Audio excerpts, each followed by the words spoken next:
Order. Order. The ayes to the right, 208. The noes to the left, 261.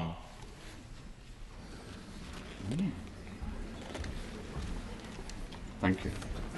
The ayes to the right, 208. The noes to the left, 261.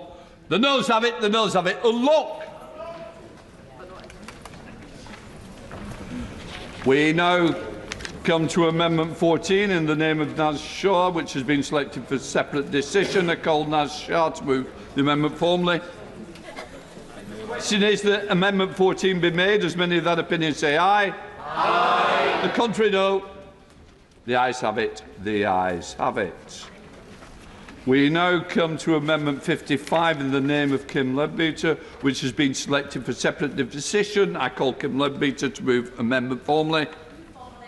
The question is that Amendment 55 be made. As many of that opinion say aye. Aye. Of the contrary, no. I think the ayes have it. The ayes have it. We now come to Amendment 24 in the name of Daniel Francis, which has been selected for separate decision. I call Daniel Francis to move the amendment formally. Formally. The question is that Amendment 24 be made. As many of that opinion say aye. Aye. The contrary, no. No. Division. Clear the lobbies. Division.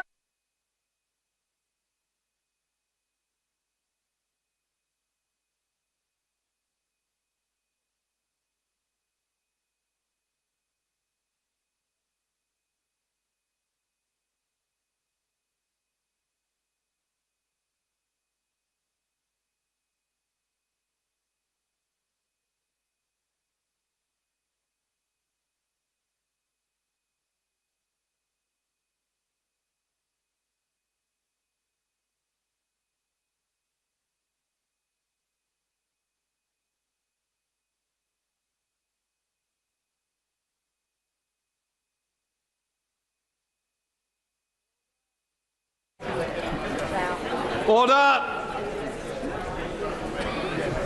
Order! Excuse me. The question is that Amendment 24 be made. As many of that opinion say aye. Aye. The contrary, no. No. The tellers for the ayes, Ruth Jones and Rebecca Paul. For the noes, Lewis Atkinson and Bambos Chorolombos.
Order.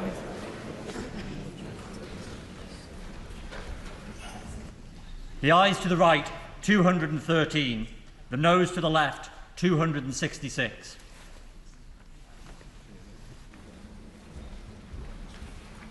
Thank you.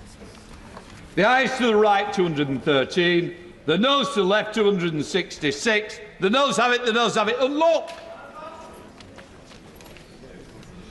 We now come to amendments 56 to 69, 91, 52 to 54, 70, 71 and 89, which have been selected for separate decision.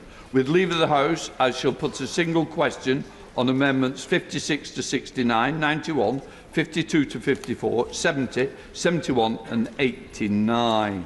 I call them Leadbeater to move the amendments 56 to 69, 91, 52 to 54, 70 to 71 and 89. Move formally. Thank you. The question is that the amendments 56 to 69, 91, 52 to 54, 70, 71 and 89 be made. As many of that opinion say aye. Aye. Of the contrary, no. I think the ayes have it. The ayes have it. We now come to Amendment 12 in the name of Dame Sabona MacDonagh, which has been selected for separate decision. I call Dame Sabona MacDonagh to move the amendment formally. The question is that Amendment 12 be made. As many of that opinion say aye. Aye. Of the contrary, no. No. Division. Clear the lobbies. Division.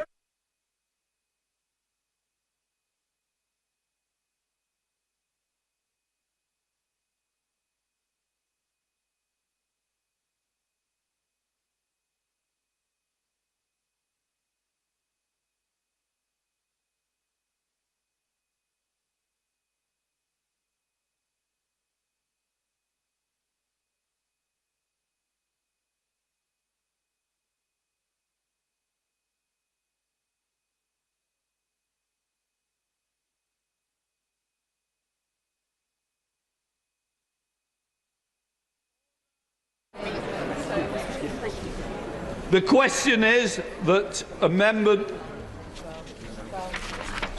12 be made. As many of that opinion say aye. Aye. The contrary, no. No. Nearly got there. For the tellers for the ayes, Ruth Jones and Rebecca Smith. Noes, Lewis Atkinson and Bambos Terralambos. Thank you.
Order.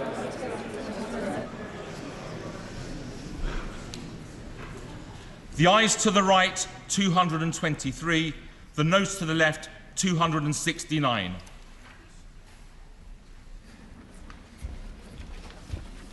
Thank you. The ayes to the right, 223.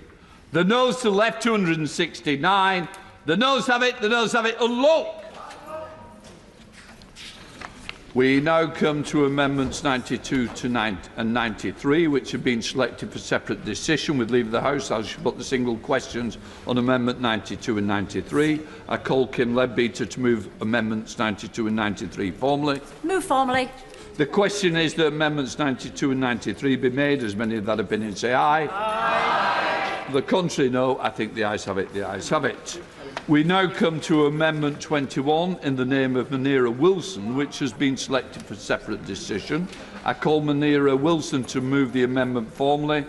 Move formally.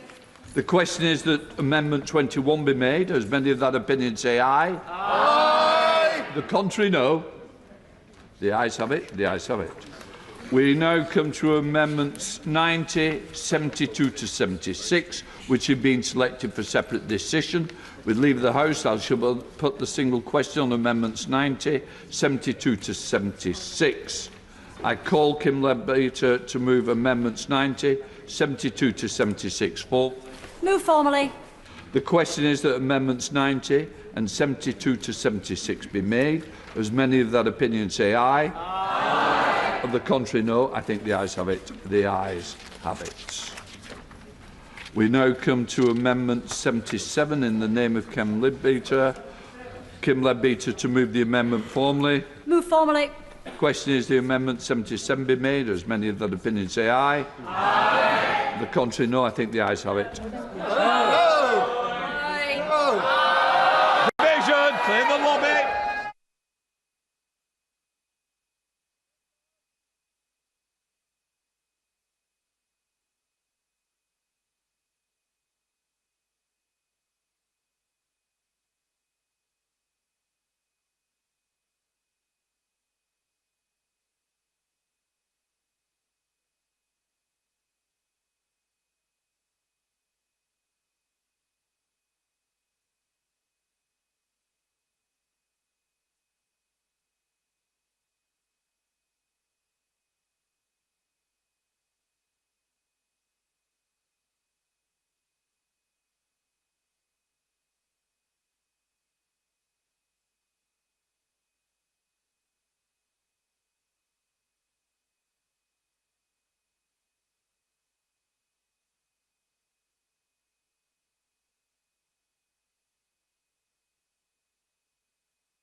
Order.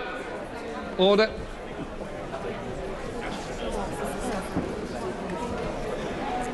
The question is that Amendment 77 be made. As many of that opinion say aye. Aye. The contrary, no. No. The tellers for the ayes, Sarah Owen and Bambos Torolombos. For the noes, Ruth Jones and Rebecca Smith.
The ayes to the right, 275. The noes to the left, 209.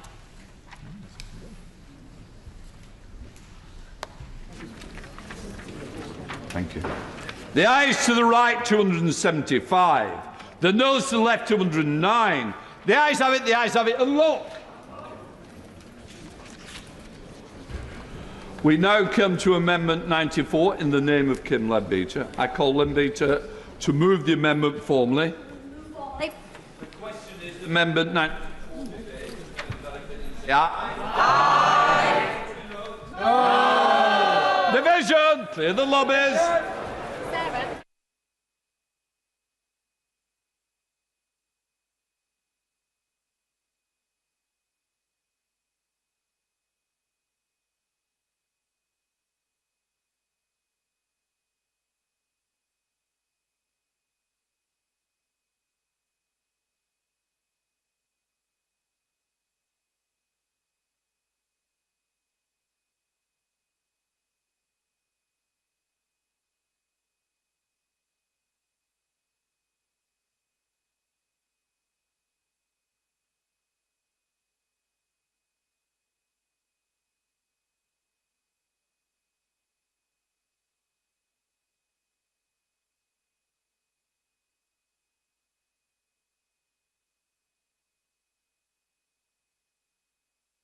Order.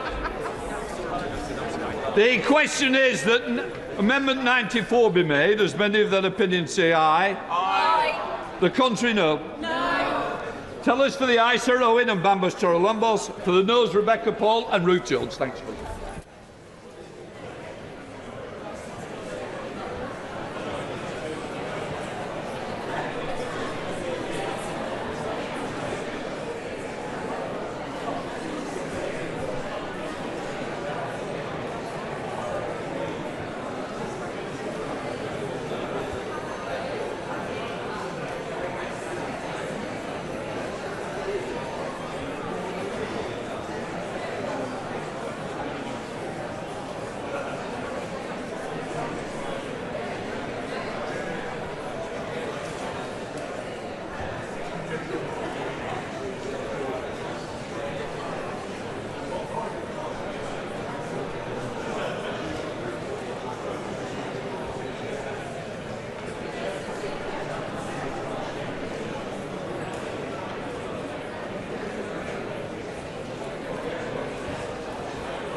Order.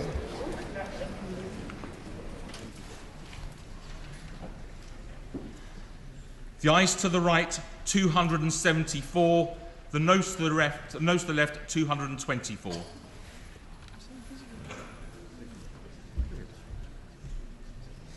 Thank you. The ayes to the right, 274. The noes to the left, 224. The ayes have it, the ayes have it. A lock. Amendment 95 is a consequential amendment on 94, which has just been agreed to. I call Kim Leadbeater to move the amendment formally. Move formally. The question is that Amendment 95 be made. As many of that opinion say aye. Aye. The contrary, no. I think the ayes have it, the ayes have it. We now come to new Schedule 1, which has been selected for separate decision. I call Kim Leadbeater to move formally. Second time. Move formally. The question... Oh, sorry. The question is that new Schedule 1 be read a second time. As many of that opinion say aye. Aye. Contrary, no. I think the ayes have it. The ayes have it. That new Clause 1, Schedule 1 be added to the bill. As many of that opinion say aye. Aye. Contrary, no. I think the ayes have it. The ayes have it. We come to Amendment 78 to 79, which has been selected for separate decision. With leave of the House, I shall put a single question on Amendment 78 to 79. I call Kim Leadbeater to move Amendments 78 and 79 formally. Move formally. The question is that Amendments 78 and 79 be made. As many of that opinion say aye. Aye. The contrary, no. I think the ayes have it. The ayes have it. Right. That completes that section. Point of order, James Cartledge. Our report today of an extremely serious incident at Bryce Norton, which is being described as vandalism, but of course may be worse. We're wondering if there will be a statement from the Ministry of Defence later. Well, I can say I've been given no notice of the incident at Bryce Norton. I know nothing of the incident. What I would say, the benches opposite will have heard, and I wouldn't want to interrupt today's proceedings, but if somebody was minded it's that serious, we could always put something on at the end, but that will be for others, not for me at this stage. Right, we now come to third reading. Consideration completed, third reading, what day? Huge number of members have indicated they wish to speak in this debate. I hope that members will restrict themselves to a reasonable amount. After the first two opening speeches, I will advise that 5 minutes to enable other colleagues to participate. We need to ask for shorter speeches to enable all or as many members to contribute. I shall make it clear that the Chair returns the right to impose a formal speech limit, but I would rather colleagues help each other. After all, it is an important day and we do want to hear as many views as possible. I call Kim Leadbeater to move that the bill now be read a third time. Yeah. Thank you, Mr. Speaker. It's an honour and a privilege to open the debates for the third reading of the Terminally Ill Adults End-of-Life Bill. It has been a long journey to get here, and I do not underestimate the significance of this day. It is not often we are asked to wrestle with issues of morality, ethics and humanity. But with great privilege of this job comes great responsibility, and never more so than at a time like this. Benjamin Franklin told us that in this world, nothing can be said to be certain except death and taxes. In this House, we debate the latter incessantly. But here, and in the country as a whole, discussing death is something we tend to shy away from. And yet, it will come to us all, and to all those we love. And Mr. Speaker, we all have our own experiences of death, loss and grief. There are good deaths and there are bad deaths. And I, like many, have experienced both. Mr. Speaker, I appreciate that for some colleagues the journey to this point has been a difficult one. And I want to pay tribute to the way in which the overwhelming majority of members have approached this subject. Yeah. The second reading back in November was quite rightly seen as an example of Parliament at its best. Contributions from across the chamber were incredibly powerful. The atmosphere was respectful and people listened with care. I hope we will see the same today, Mr. Speaker. Yeah. And I want to thank you, Mr Speaker, and your team, along with the fantastic clerks and procedural experts who have ensured parliamentary protocols have been followed and have guided us through the intricacies of what can be a complex parliamentary process, which is steeped in tradition but not always easy to follow. And of course, process is important, but it's also important to remember we are not voting on the merits of parliamentary procedure.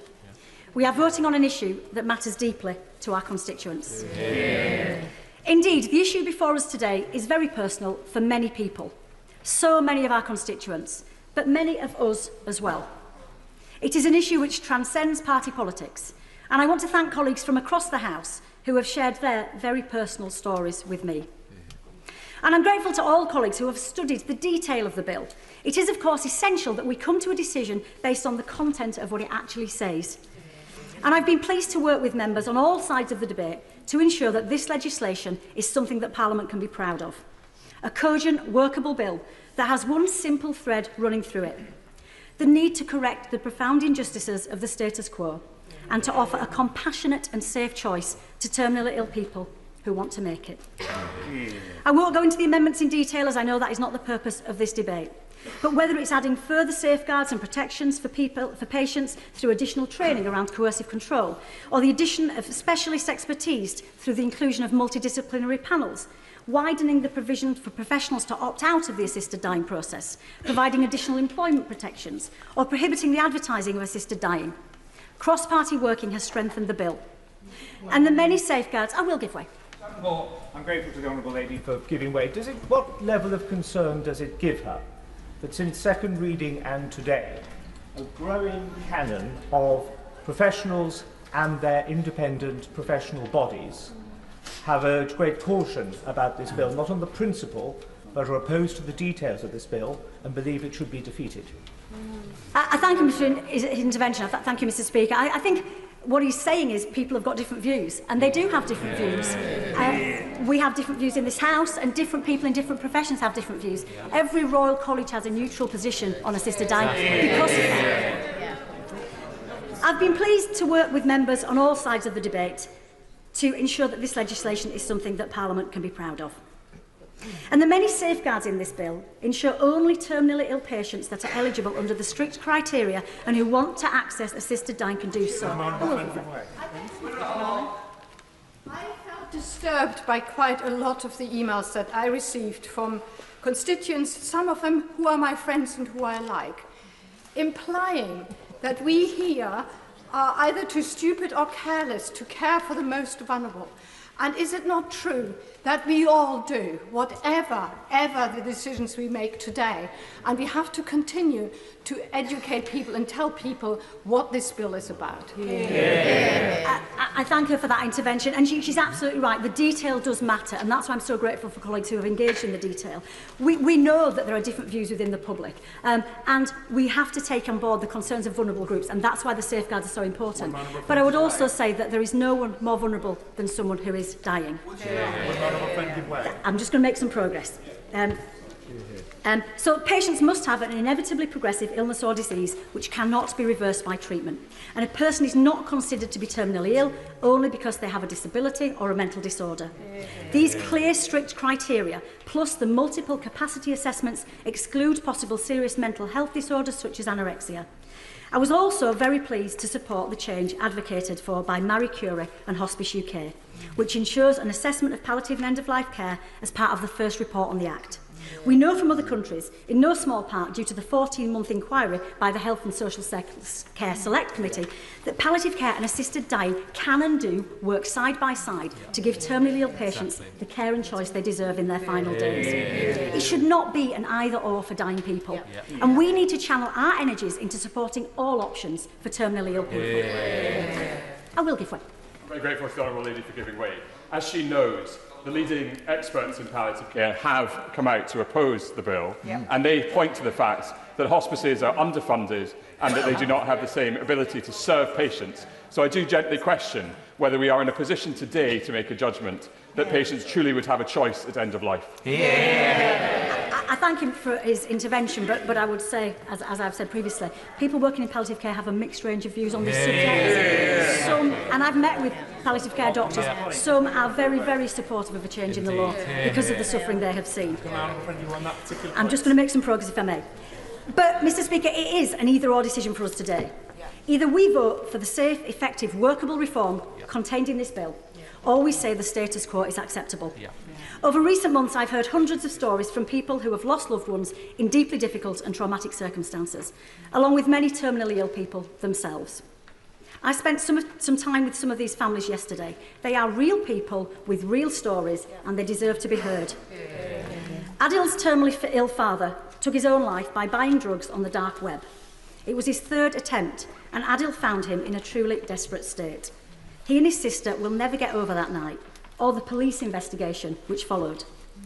Katie waved her mum off as she made the lonely and costly journey to Switzerland, where she had a peaceful and dignified death. But the family had no chance to say a proper goodbye, and her dad made the journey home grieving and alone. Others have had to watch their loved ones die harrowing deaths despite receiving excellent end-of-life care. Warwick's wife, Anne, had the maximum dose of sedative, but it wasn't enough to stop the choking and suffocation due to peritoneal cancer, and she begged him to help her put an end to her suffering. But he didn't want the last memory she had of him to be stood over her with a pillow. And there are many, many more. And perhaps, Mr Speaker, most importantly, I have spoken to terminally ill people themselves. We've spent a lot of time talking about them, but not always with them. Pamela and Sophie both have terminal breast cancer and shared their stories yesterday. Pamela is a proud Christian who just wants to have choice when her time comes. And Sophie, who is allergic to opioids, wants to ensure her beautiful daughter has nothing but happy memories of their time together. Not supporting the bill today is not a neutral act. It is a vote for the status quo. And it fills me with despair, just one moment, and it fills me with despair to think MPs could be here in another 10 years' time hearing the same stories. And Mr Speaker, I will. That's really kind of you. I thank my honourable friend for giving way. I have to say I thought very, very carefully as someone that came into this House supporting this principle before voting against this bill at second reading. Can I just ask the honourable member to explain, there are differing views, but before MPs put their name not to this principle but to this specific bill, why are the vast majority of palliative care doctors, geriatricians and groups representing people with disabilities, eating disorders and domestic violence all in opposition not to this principle but to this bill? And that includes people who support the principle of assisted dying but not the specific bill. Can the honourable member explain their opposition? I think we've kind of covered that point already, but these are not homogenous groups of people. They have different views and different opinions. And Mr Speaker, if we look at the inconsistencies of the current law, it also just doesn't make sense. If someone with a terminal illness voluntarily stops eating and drinking, it is legal for them to starve themselves to death. A competent patient has the right to refuse foods and fluids even if they will die. The exercise of this right is sometimes proposed as an alternative to assisted dying. I suppose you could argue that starving yourself to death is one way of taking control at the end of your life.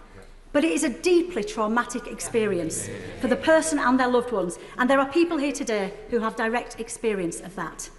So we have a system, I'm going to make some progress. So we have a system where it is legal to starve yourself to death, which can take days or weeks, but it is not legal to seek assistance from a doctor to take an approved substance yourself to end your pain or suffering and take back control in your dying days.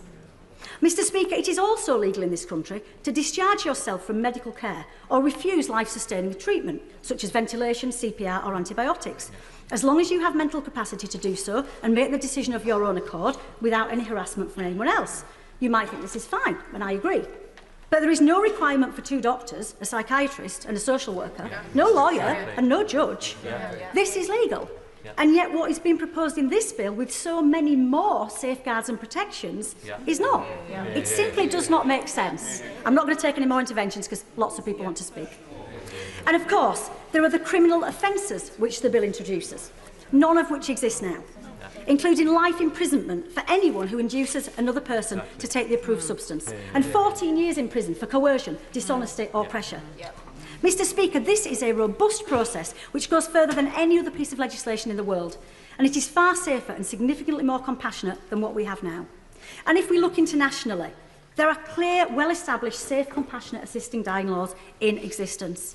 On Tuesday, I joined doctors from Australia who used 3 key words repeatedly: choice, control and relief. Dr Greg Mewett has got 20 years' experience as a GP, 22 years as a palliative care physician, and he spoke about the thorough approach that is taken to ensure safety and efficacy of the assisted dying process.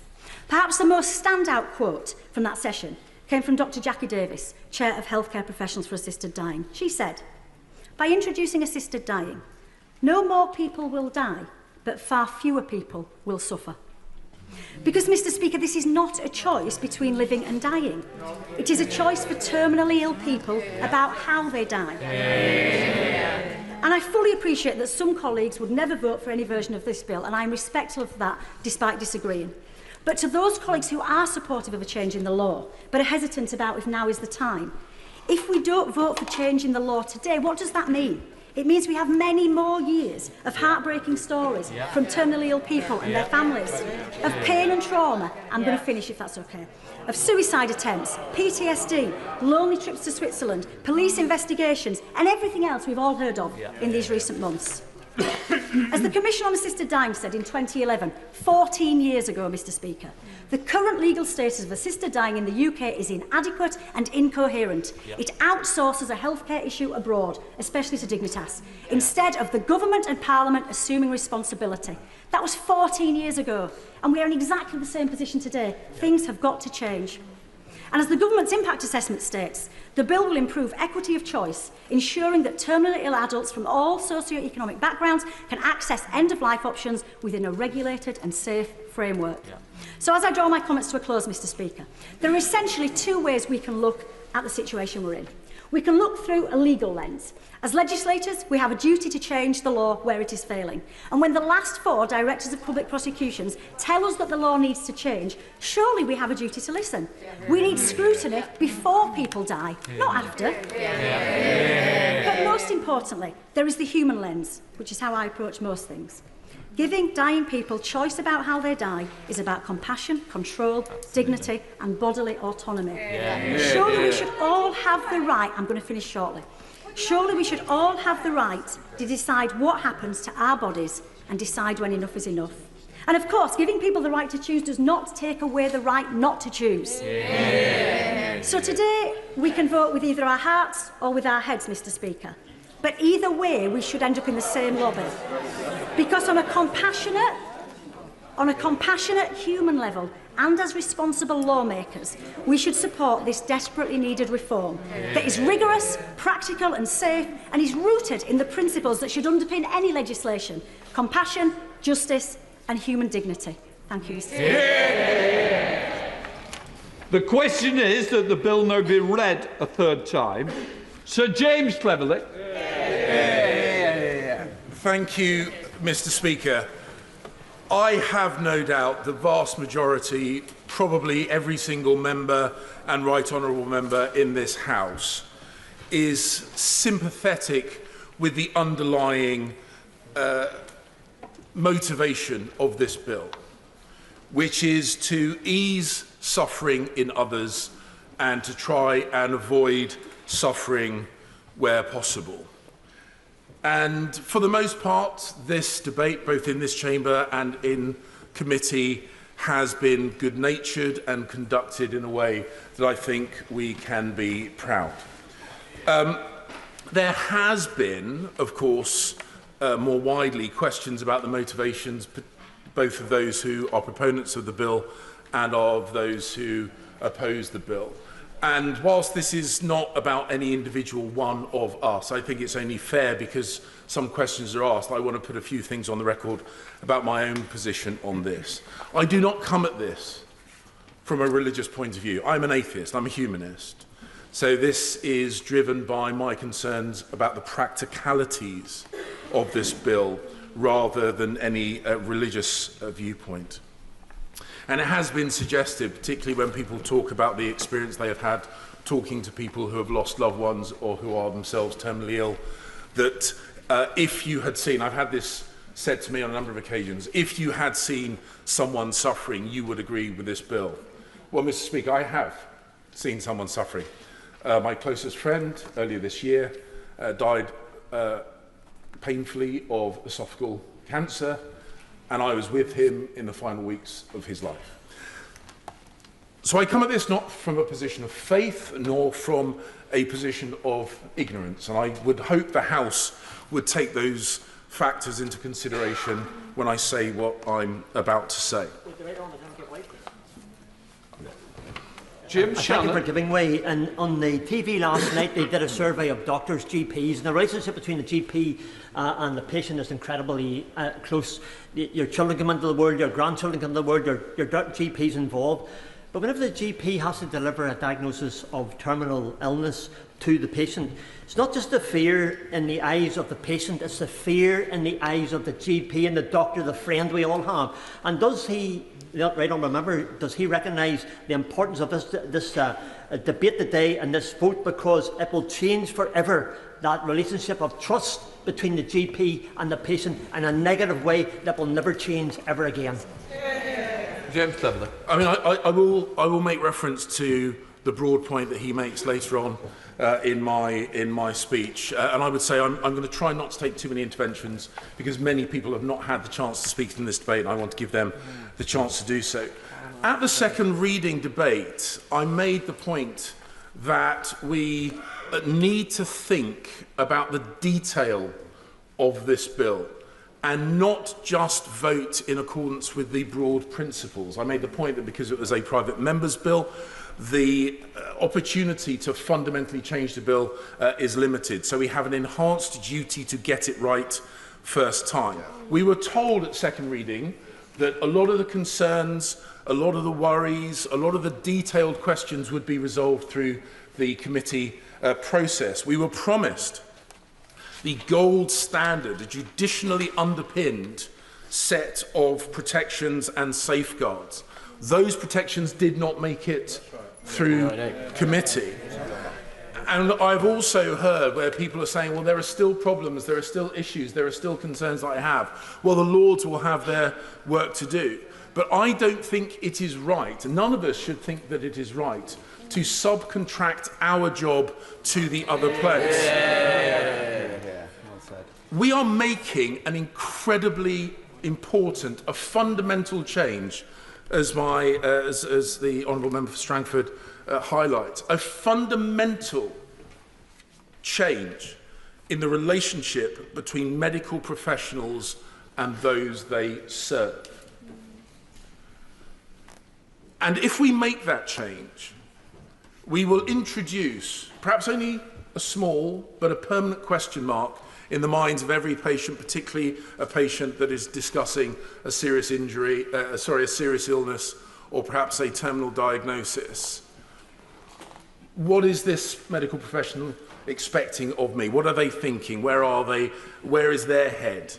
Rather than the situation we have at the moment, where that patient knows that that medical professional is duty-bound to do no harm, to preserve life and dignity wherever possible. And that subtle change, will you forgive me? No, go on. Dame Siobhan McDonald. On Tuesday, it is the second anniversary of my sister's death. 3 weeks prior to her death, we took her to hospital because she had a blood infection. And in spite of agreeing to allow her into intensive care to sort out that blood infection, the consultant decided that she shouldn't go because she had a brain tumour and she was going to die. She was going to die, but not at that moment. I'm sure Mr. Speaker can understand that a very big row ensued. I won that row. She was made well, she came home, and she died peacefully. What does the honourable gentleman think would happen in identical circumstances if this bill existed? James Cleverly. She asked me to speculate into a set of circumstances which are personal and painful, and I suspect she and I both know that the outcome could have been very, very different, and the moments that she had with her sister, just like the moments I had with my dear friend, those moments might have been lost. So, as I say, we have got to recognise that this is an important moment, and whilst I respect the Honourable Lady, I disagree with her assessment that it is now or never, and it is this bill or no bill. Yeah. And that a vote against this at third reading is a vote to maintain the status quo. None of those things are true. No. There will be plenty of opportunities, and indeed we are duty bound, I think, stimulated by this debate, which is why I don't criticise her for bringing it forward, stimulated by this debate, to have a serious conversation about palliative care, a serious conversation about how we get to that. And I know that many people will say, oh, these are not conflicting or contradictory positions. But we also know, and I'll come upon this in the speech, and I'm going to crack on because otherwise I'll get told off by Mr. Speaker. We know that there will be circumstances where assisted dying will be on a statutory basis and provision of palliative care will not. Yeah. And so, and we also have to address the point that, look, we can all pray in aid of individuals and institutions to reinforce our positions on this. But as I say, we can't subcontract our decisions. And yes, we can fish around for people to come up with the perfect quote that reinforces our arguments, but another 5 minutes on Wikipedia or on Google or with friends of ours in the medical profession will find another voice that opposes that. So yes, it is a mixed picture in the medical professions, but I am struck by virtue, I'm struck by the number of professional bodies which are neutral on the topic of assisted dying in general, but are opposed to the provisions within this bill in particular. And we can't just say, oh, well, they are neutral on assisted dying, so therefore this particular vehicle has to progress. Because we carry a responsibility. It's what we are sent here to do, and we need to take it very seriously. And we must be rigorous on the specific details in this bill. And just like the Honourable Lady, I don't have time to go through every single argument that was had through committee, second reading and beyond. But to ensure that we are rigorous, I think there are three fundamental questions that we should ask ourselves, not lean on our friends and colleagues, but ask ourselves and ensure we answer fully and honestly. Firstly, and then I thank the right honourable gentleman for giving way on that point, and he will remember in 2021 he and I worked cross-party in terms of identifying the inequalities within certain communities and getting them to come forward with the issue around the COVID vaccination. Does he agree with me that one question we as parliamentarians need to ask ourselves, how is it right that some communities are not denied basic healthcare within the current system? How is it right that some communities don't have access to good palliative care? How is it right that some communities still have a mistrust of the medical profession? And how is it right that we are not listening to their voices? James Cleverly. The Honourable Lady makes an incredibly important point. I will touch upon that briefly in the points. I'm not minded to take more interventions because otherwise I will steal time from others. So 3 questions we need to ask. Firstly, are we happy, not for this principle, but for this bill as drafted to become law? And there are many elements that I've already discussed are concerning. Within the criteria set out, medical professionals do not need to seek deeper motivation. We've said there is not a real choice between palliative care and assisted dying because one will have a statutory underpinning, the other will not. That, as I say, gold standard of protections were lost during the committee process because a number of professional bodies, and I will need to make space, a number of professional bodies have said they do not have the capacity, they do not have enough people to fill the slots that this bill demands of them. Secondly, in terms of fundamental changes, are members and right honourable members genuinely happy to write the blank cheque that this bill demands? Because it is normal for the Secretary of State of a government department to decide when a piece of legislation comes in force. And they make that decision based on the state's ability to deliver that legislation. Yeah. Commencement dates matter. Yeah. They are not just some arbitrary date on a piece of paper. And I understand the desire of people to make sure that this can't be kind of lost in the, down the back of the sofa when it comes to government work. But when people upon whom we rely to deliver this say they are not ready and they don't feel they will be ready, they don't have enough people, they don't have enough capacity, they will have to take resource from current provisions to move across to this provision, which will be driven by a statutory requirement and a locked-in commencement date, we should listen. Right here. We should listen.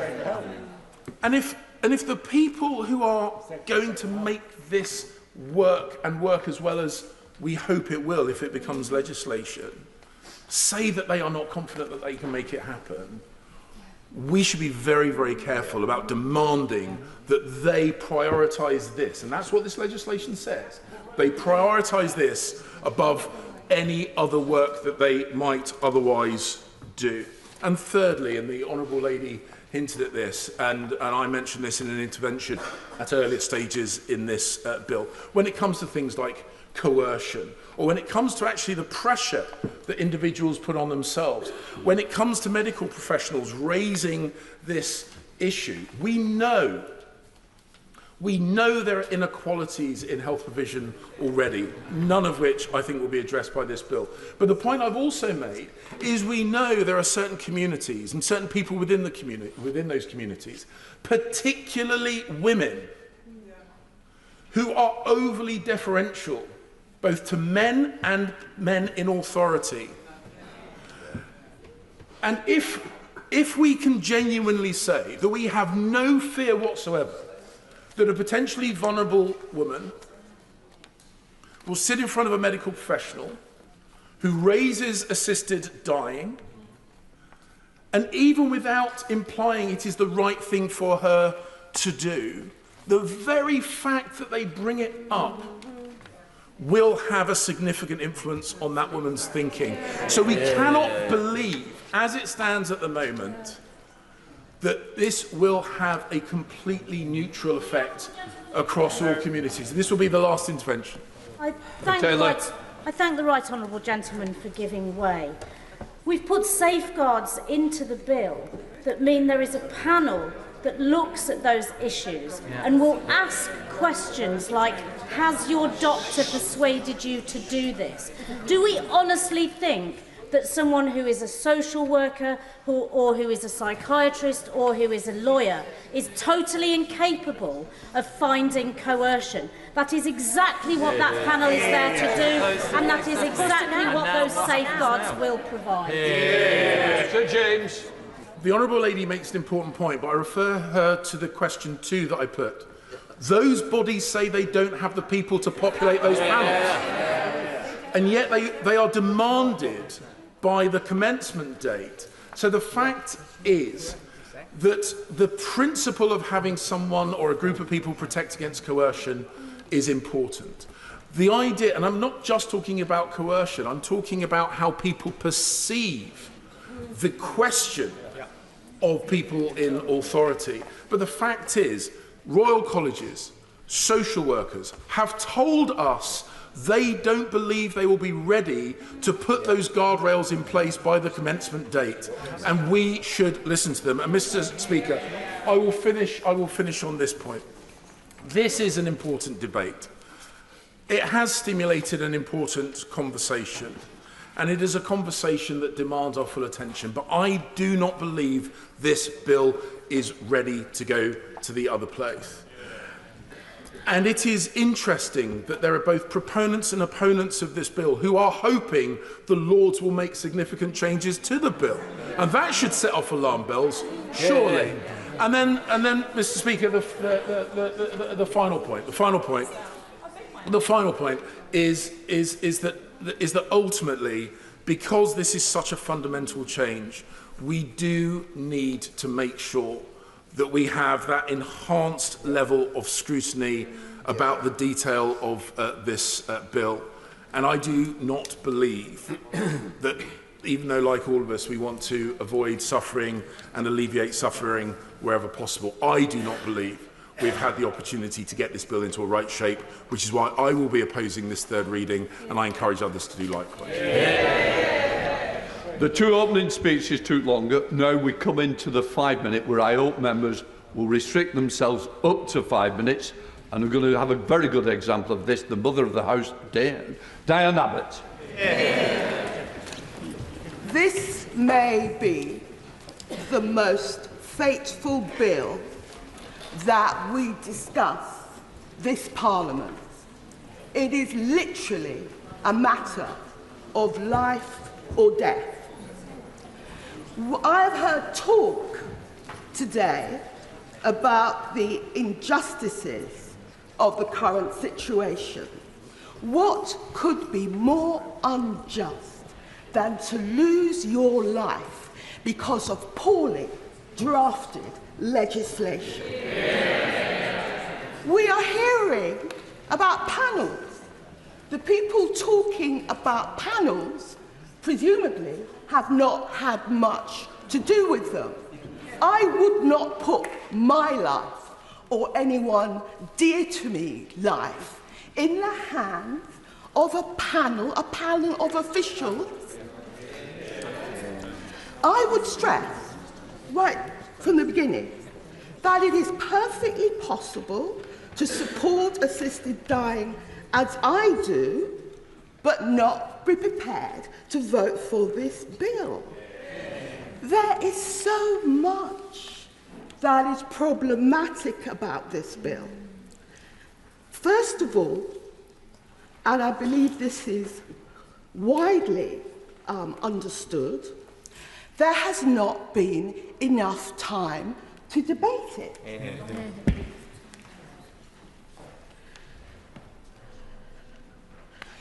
Second of all, a bill of this seriousness should be given more time. Yes, of course. Grateful. Does she find it rather peculiar that the previous Parliament spent 746 hours discussing the death of a fox and about 98 hours discussing the death of fellow humans?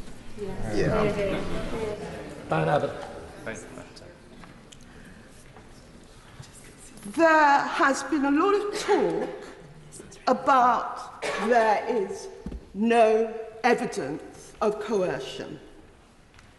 There wouldn't be.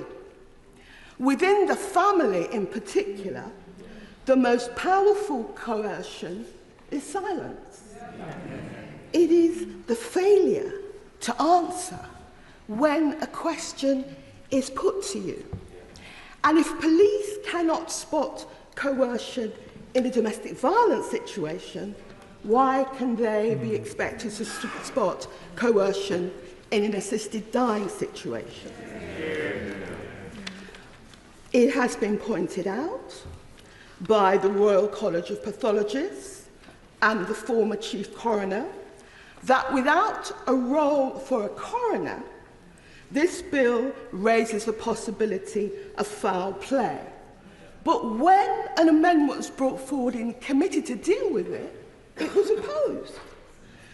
This bill would allow private, for-profit contractors to run an assisted dying service with no profit cap and no transparency. But when an amendment was brought forward in committee to deal with this point, it was opposed. And we have heard, and we will hear over and over again in this debate, about choice. It may be choice this bill produces for those of us, like almost everybody in this House, who has, for the entirety of their adult life, been confident in dealing with authority and institutions. And even then, the bill would need amendment. But what choice does this bill hold for someone who all their lives has lacked agency, particularly in a family context, which may be particularly the case in certain cultures and communities? And what choice does this bill offer to those that lack access to good palliative care? As the former Prime Minister Gordon Brown has put it, our laws should not focus on the few who wish for assisted dying, but do little to support the majority of those facing their final days who want and deserve access to the best of palliative care. What choice is it for those who, because their doctor raises it with them at all, thinks this is a direction that they're being guided in? An amendment that might have addressed this issue was rejected by those bringing the bill forward in committee. It seems to be a possibility they do not take seriously at all. And yet anyone who knows how institutions work should be watchful for that. I came to this house to be a voice for the voiceless. It hasn't always been favoured by my own leadership, but that's why I came to the house. And who could be more voiceless than somebody who is in their sick bed and believes they are dying? I asked members in this debate to speak up for the voiceless one more time. Yeah. Because there is no doubt that if this bill is passed in its current form, people will lose their lives who do not need to, and they will be amongst the most vulnerable and marginalised in our society. And it is not because I am opposed to assisted dying in principle, but because my concern is for vulnerable and marginalised persons, vulnerable and marginalised communities, that I implore the House to reject this bill. Yeah. Order, order, order. May I reiterate the admonition that the Speaker has offered? This is one of the most far-reaching considerations that the House, even those of us who've been here for a very long time, can probably remember. And it's understandable that a lot of members will wish to take part on both sides of the House and in both sides of the argument. Looking around, it's quite clear that we cannot accommodate everybody. That means that inevitably it is likely that there will be quite a considerable number of interventions. All I would say gently is that interventions will be taken into account when considering the order of priority in which members are called. Mark Garnier. Thank you very much, Mr. Speaker. Can I start off by saying a huge thank you to the member for Spen Valley for all of the extraordinary amount of work that she's done in this whole debate. Mr. Deputy Speaker, this is the first time I've spoken in this debate, and like many people that I've heard making speeches, I come to this through personal experience. And I've heard many stories of people who've had relations who have died, and in my case it was my mother who died. And in 2012 she was diagnosed with pancreatic cancer. My father-in-law was a consultant. I phoned him up and asked him what that meant, and he said she has a 90% chance of dying. And so I was prepared for it. But eventually you come to that point where you get the telephone call, her health has started to deteriorate, you go down to go and see her, you take time off work here, you talk to the whips, and you watch the start of the decline for something as painful and as difficult as pancreatic cancer, which for those who've witnessed it is not a nice moment. My mother wasn't frightened of dying at all. My mother would talk about it and she knew that she was going to die, but she was terrified of the pain. And on many occasions she said to me and Caroline, my wife, can we make it end? And of course we couldn't. But she had very, very good care, Mr. Deputy Speaker, from the NHS. The nurses came twice a day. She was on a morphine driver. The GP came and saw her. She was looked after well, but as it deteriorated, you could see she was in dignity and in a huge amount of pain. And eventually she died, and it was not one of the happiest moments of my life, of course. But contrary to this, I found myself 2 or 3 years ago going to the memorial service of one of my constituents who was a truly wonderful person. And she too had died of pancreatic cancer. But because she had been in Spain at the time, she spent quite a lot of time in Spain with her husband. She had the opportunity to go through the state-provided assisted dying program that they do there. And I spoke to her widower very briefly, but I spoke to him, and he was fascinating about it. He said it was an extraordinary, incredibly sad thing to have gone through, but it was something that made her suffering much less. It was almost that sort of quiet Sunday afternoon where it happened. And so I saw between these two people, my mother, who had the indignity and the pain and the suffering that she was terrified of, and my constituent, who had the opportunity to end it in a dignified way. And so when I came to this debate, I was absolutely convinced that this is the right thing to do. I've spent the last 6 or 7 months engaging as hard as I possibly can with those people who I hoped would be able to persuade me of a different outcome, of a different decision, to try to persuade me that I was wrong in my assumptions. And I've spoken to huge numbers of people. I've joined some of the meetings with campaigners. I've read every email that's come through. I've spoken to doctors. I've spoken to religious leaders. And I've yet to be persuaded that this is a bad thing to do. There's been a huge amount of debate here. We've had over 100 hours, I think, by the time we've had the whole thing together. There have been loads of amendments, and people have been incredibly thoughtful about it on both sides. Very, very thoughtful about it on both sides. But at the end of the day, are we trying to find the perfect and possibly getting rid of the good? I don't know. I mean, I'm not the world's greatest legislator. But having looked at all of this, having listened to these debates, having seen it firsthand, the only way I can possibly end today is by going through the iLobby to support the member for Spen Valley on all this extraordinary hard work. I think the time has come where we need to end suffering, where suffering can be put aside, and not try to do something which is going to be super perfect and allow too many more people to suffer in the future. Deputy Speaker, thank you very much. Naz Shah.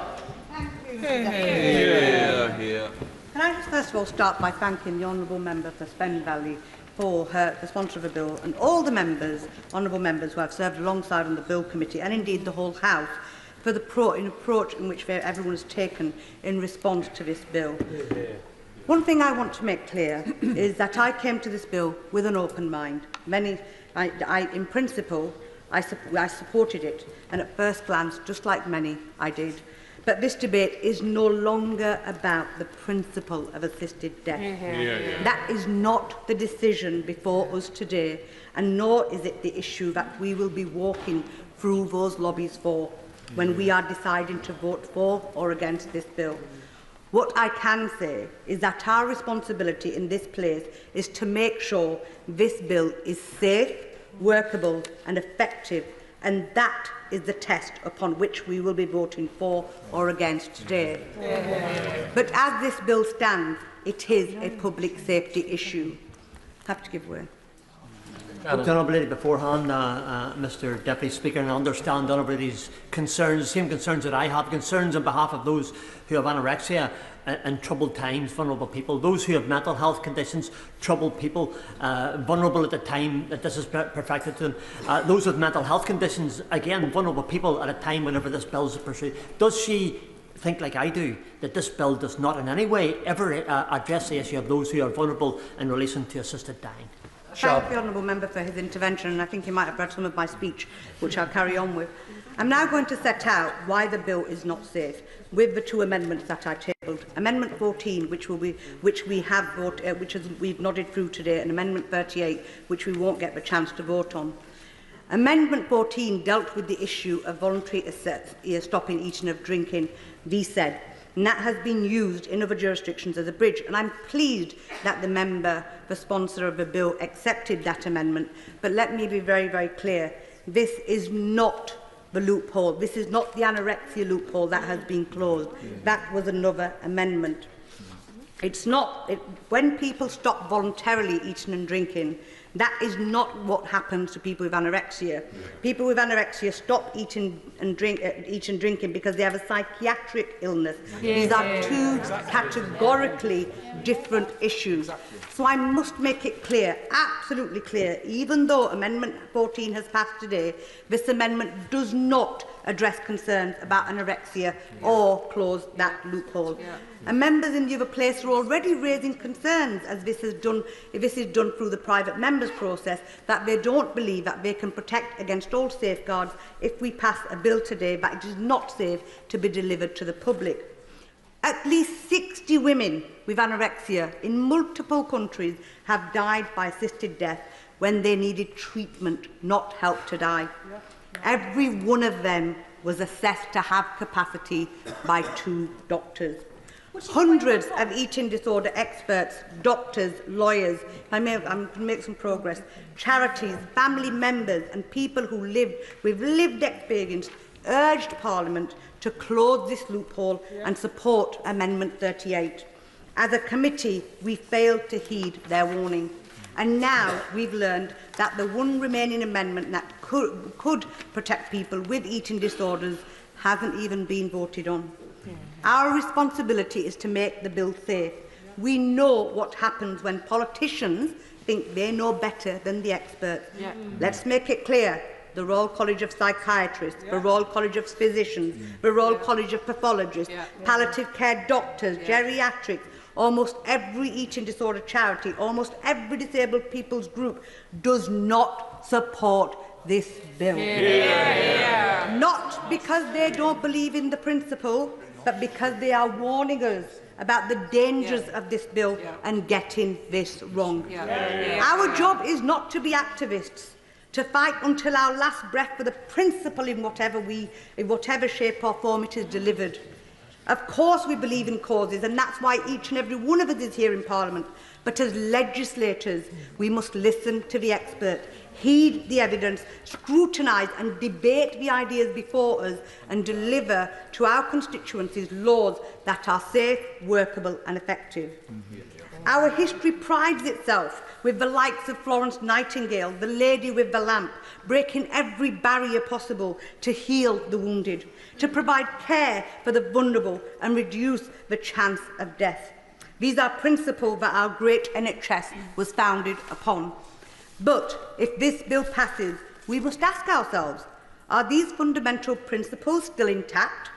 Will they be there to protect those who face the postcode lottery in healthcare and palliative care, those who are the most vulnerable, those who had the greatest hardships through life and feel like a burden, those who were feeling like giving up, but we could help back up and push them to a better life. But now we have instead given them a way to give up, even if they could have survived. The question for all members is simply this: what is the margin of error when it comes to something as serious as death that we are willing to risk today? I urge members to vote against this bill. Josh Babarindi. Mr. Deputy Speaker, the Mother of the House is absolutely right to stress the importance of being a voice for the voiceless. And that is a role that many members in this House take deeply seriously, proponents of this bill included. No one is more voiceless in this debate than those terminally ill adults who had suffered painful, traumatic and undignified deaths under the current system, and their families too. And so nothing that I could say personally, therefore, makes the case for this bill, not just the principle, this bill, more powerfully than this letter from my constituent, which is adapted to protect her anonymity. She says, following a diagnosis of an aggressive tumour, my partner's final days were agony. He struggled to breathe and swallow and lost his ability to speak. He was incontinent and developed painful bed sores. He repeatedly asked for help to help end his life. I entered his room to see that he had stuffed yards of his top sheet into his mouth in an attempt to suffocate. It was the most distressing sight, and one I will never forget. I live with this image and cannot share it with our children. This could have been avoided with an assisted dying law. Thank you, Honourable Member. I agree with him that people in those circumstances should be able to seek assisted death. But the bill, as it stands, allows someone to say to a doctor on a panel, I want to go because I don't want to be a burden, even if they're not suffering at that point in time. It also allows them to say, I want to go now so my family have a larger inheritance. So why should we support a bill that says that this afternoon? Josh Bader-Indy. I thank him for his intervention, and he will be aware there is a specific criminal offence created to punish those who would coerce such a relative in such a... So, there are folks who talk about the concept of self-coercion, but others would frame such a decision as a choice. Self-coercion is a choice. And so this could have been avoided with an assisted dying law, is what my constituent has said. My partner was from a jurisdiction where such a law exists. A relative used that law. They are able to gather their family, say a proper goodbye, and die in peace and with dignity before losing all physical and mental capacity. Will you give way on that point? I won't give way. I'll give others a chance to speak after I have. The procedure to enable this was protracted and had several safeguards which would prevent much of the concerns we hear about by those opposed. I urge you to support this bill beyond this principle. And I will do so because the status quo is completely unacceptable and it must be reformed. Mr. Peter Prinsley. Thank you, Mr. Deputy Speaker. As a young doctor, I found the measures that we're debating today completely unconscionable. But now I'm an old doctor, I feel sure this is an essential change. This is because what I saw over 45 years in the hospitals. It is our patients who are at the centre of my thoughts as we consider this profound change. Our patients. We must, of course, invest in palliative care, and we have some of the very best palliative care in the world in this country. Some will say there are no limits to the comfort that expert palliative care can deliver, but this has not been my observation, particularly as I think about some of my patients with advanced, disfiguring head and neck cancers, the terrible loss of dignity and autonomy that I have seen. This is what people fear, and this is why I believe we are right to give people a choice, a final, autonomous choice. I applaud the Bill Committee and thank the many witnesses who contributed, for this is not easy work. The House has spent hours debating the amendments. The panel of the legal expert, the social worker, the psychiatrist ensure oversight and scrutiny, and I have no doubt that this is better than a single judge, no matter how distinguished or wise. Family circumstances, free will and mental state will all be considered, and I do not think we'll see coercion to undergo assisted dying. Families are more likely to talk patients out of this. I call this a bill to assist people who are dying. This is not for people who are not dying. People who are terminally ill may live for a long time. They are not yet dying, and therefore this is not yet for them until they are. For all of us must make the very best of every day, whether our lives be long or short. And of course this is especially true for those with terminal diagnosis. The vulnerable must be protected, and I believe the measures in this bill will indeed protect the vulnerable, people who are disabled and those who have mental health disorders. Profound sadness as our lives are ending is quite normal, and clinical depression should be treated. But my observation is that such patients are clear-headed and very rational. The idea that we risk opening a floodgate or some sort of mission creep is quite wrong in my view. People will have a choice. Put arrangements in place to be used only if needed. This will give final peace of mind, a final insurance policy. So let me come again to the patients who I treated over my long career, and the wise words of the nurse who's been my compassionate colleague for many years. She said this was an essential change. And to the matron who recalled the carotid blowout of her patient as a student many years ago, an image that never left her. There is an absolute sanctity of human life, but we are not dealing with life or death, rather death or death. For there is also a sanctity of human dignity, and fundamental to that is surely choice. Who are we to deny that to the dying? Sarah Olney. Thank you very much, Deputy Speaker. I know that many members present today who will look forward to the day when it's possible for people in this country to die in peace, with dignity and at a time of their choosing. And I think that the opportunity to bring that about is closer at hand than ever before. But it can only happen if those members vote against this bill today. The express will of the House, as reflected in the second reading vote, the momentum generated by this bill and the support of the Prime Minister, as we understand it, to change the law, create a moment that can be grasped to bring in assisted dying legislation. But I warn those members that if this bill passes, the case for assisted dying will be fatally undermined and put back their cause for a generation. I have sat through the committee and report stages, listened to the oral evidence and participated in the debates. This bill, if it passes, will be challenged in the courts. It will be subjected to endless attempts to amend it in Parliament. It will be difficult to effectively implement, and ultimately it will lose the confidence of the public.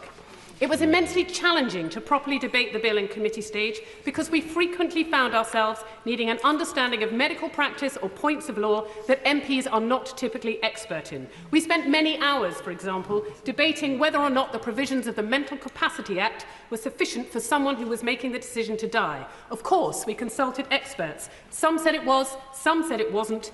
I don't believe that this particular decision is one that politicians are best placed to make. We would all of us, I'm sorry, I'm going to make progress, we would all of us have been better served by asking a team of experts to evaluate the evidence, draw on their professional experience and come to a settled consensus amongst themselves on this point about mental capacity. Likewise, the questions we had about how best to approach the issue of anorexia within the context of assisted dying, or whether the bill provides a suitable framework for the provision and control of drugs designed for the ending of a life. These are not political decisions. They have, however, been decided by politicians, and we have approached them in our usual adversarial way. The right answer is not the one arrived at after careful thought, consideration and consultation, but the one that can muster the most votes. We've reached, therefore, a most unsatisfactory conclusion. This legislation imposes duties and responsibilities on professionals who do not think them compatible with their expert practice. The legislation was amended during committee stage to require a panel to approve an application for assisted dying and that the panel would include a psychiatrist. But the Royal College of Psychiatrists have stated that they oppose this legislation. I'm not going to give way, I'm sorry. Assisted dying under this legislation cannot be implemented without psychiatrists, but they would be acting outside the advice and guidance of their professional body. Will there be, I'm not giving way, will there be sufficient psychiatrists prepared to implement the provisions of this legislation against the advice of their professional body to ensure that enough panels can be convened for the purpose of facilitating assisted dying? It is hard to see how there could be. On that point. I'm not giving way. By contrast, there are many decisions which are expressly reserved for politicians. Should the limited resources of the NHS be used to deliver an assisted dying service? Or should it be possible to offer the service as a profit-making enterprise? What information should be collected and reported about assisted dying? Who should oversee and regulate its practitioners? And yet, members of Parliament are to have no say over any of these matters at all. These are all powers to be reserved to the Secretary of State, to be decided behind closed doors. And once again, this legislation grants these responsibilities to people who don't want them. Neither the current Secretary of State for Health nor the current Secretary of State for Justice are supporters of this bill. The House of Commons, after today, will be shut out of further decision-making on this bill, even though many of the decisions still to be made are rightfully ours to make. The lack of professional consensus or acceptance of the requirements of this legislation, coupled with a lack of political scrutiny of many of its more important provisions, creates a very unstable foundation upon which to build an assisted dying service. For such a service to succeed, it needs professionals willing to deliver it, who can have confidence that they are acting within the law and will be supported by their professional peers and by society at large. I do not see how this legislation can deliver that. It's instructive to compare this piece of legislation with the Abortion Act 1967. That too was a private member's bill brought to this House by the Liberal MP David Steele, but it was preceded by a medical advisory committee chaired by the President of the Royal College of Obstetricians and Gynaecologists, who approved the bill. The professionals that would be needed to enact the legislation had indicated their support for the bill before it reached the Commons. The bill only delegated one power to the Secretary of State. The legislation was hotly debated then as now, but once it was passed, it came into force within 6 months. Remarkably, with the exception of amendments required to bring it into line with successive Human Fertilisation and Embryology Acts and to extend its provisions to Northern Ireland, the provisions that the Abortion Act brought into law have remained almost entirely unchanged in 58 years, until just this week, in fact. The careful consideration of the issues that took place before the legislation came to the Commons, combined with the fact that all its provisions were included within the primary legislation to be debated and voted in one go, has enabled a settled consensus to develop around abortion provision in this country, in contrast to other jurisdictions. It has enabled vulnerable women to seek the help they need and given healthcare workers the confidence and support they require to meet those needs.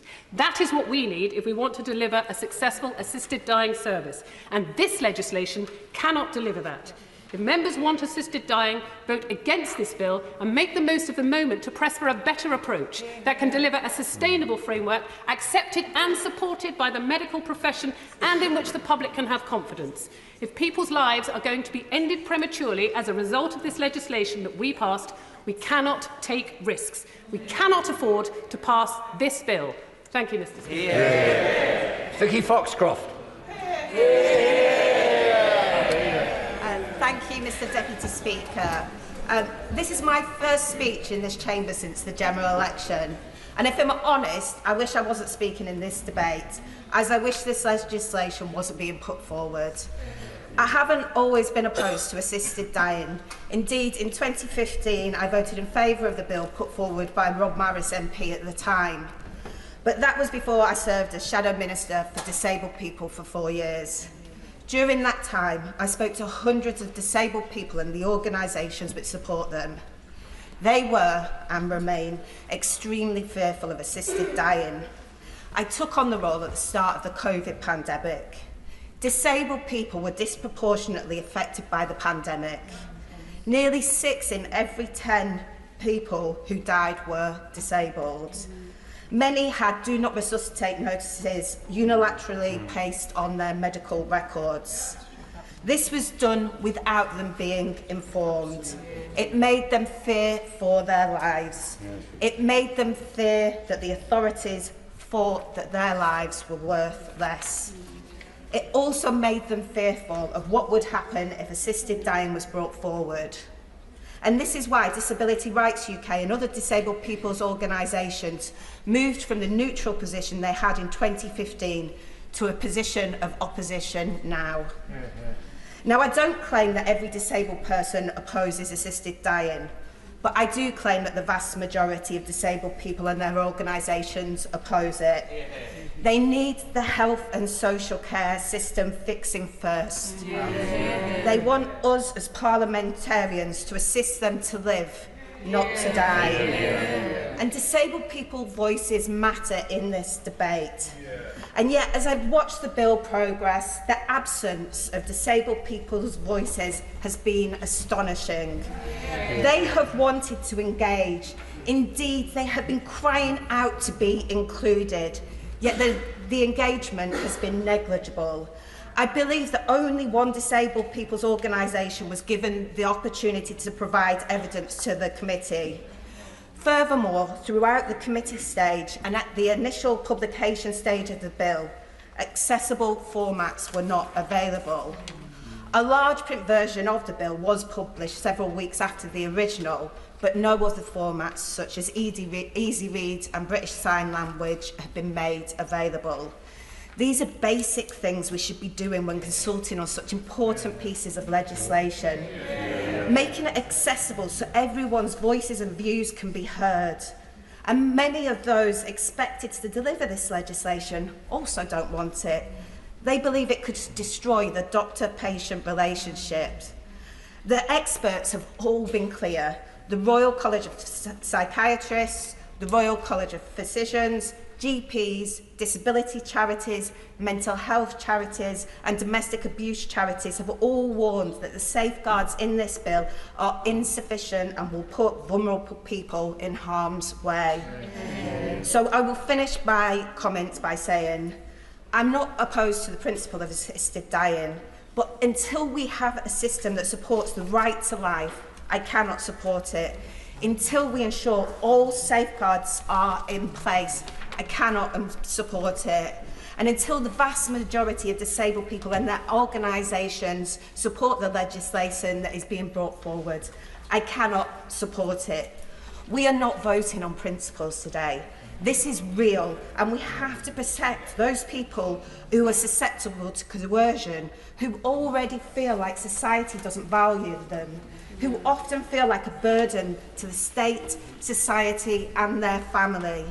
I urge anyone in this chamber who has any doubts that this bill doesn't protect them, who has any worries and concerns, please don't vote for it today. Let's fix our NHS, social care and wider society first, and then consider this topic again in the future when the time is right. Sir Ian Duncan-Smith. I haven't spoken so far in this debate, and I have listened and attended on pretty much all occasions. I'm moved to speak today because I'm concerned that we get the point that the member from Lewisham just made. What is this debate today about? This debate today is not about the principle of what we believe in when it comes to assisted dying, or whether we're opposed to it or in favour of it. We had that debate. We had it during second reading.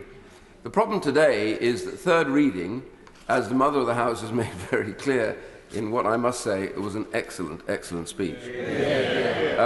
She made it very clear, and others have too, that today is about what we are about to pass on to the House of Lords that will become law. And the single question we have to ask ourselves, is this genuinely workable? Now, the Honourable Lady who has moved this, I have a high regard for. She knows that, and I've worked with her on other things too. But I honestly have to say today that I simply cannot see that we should, in this House, pass this piece of legislation through to the other House in the vague hope that somehow they will do better than us and make changes to this such that it will become a workable piece of legislation. And that's because this is a private member's bill. If a government was to do this, we would see a great deal more input into a bill like this, huge amount more checking with all those bodies. If you take, for example, during the committee stage, we were told in the second reading debate that somehow we would have the most robust, strongest of safeguards and protections in the world.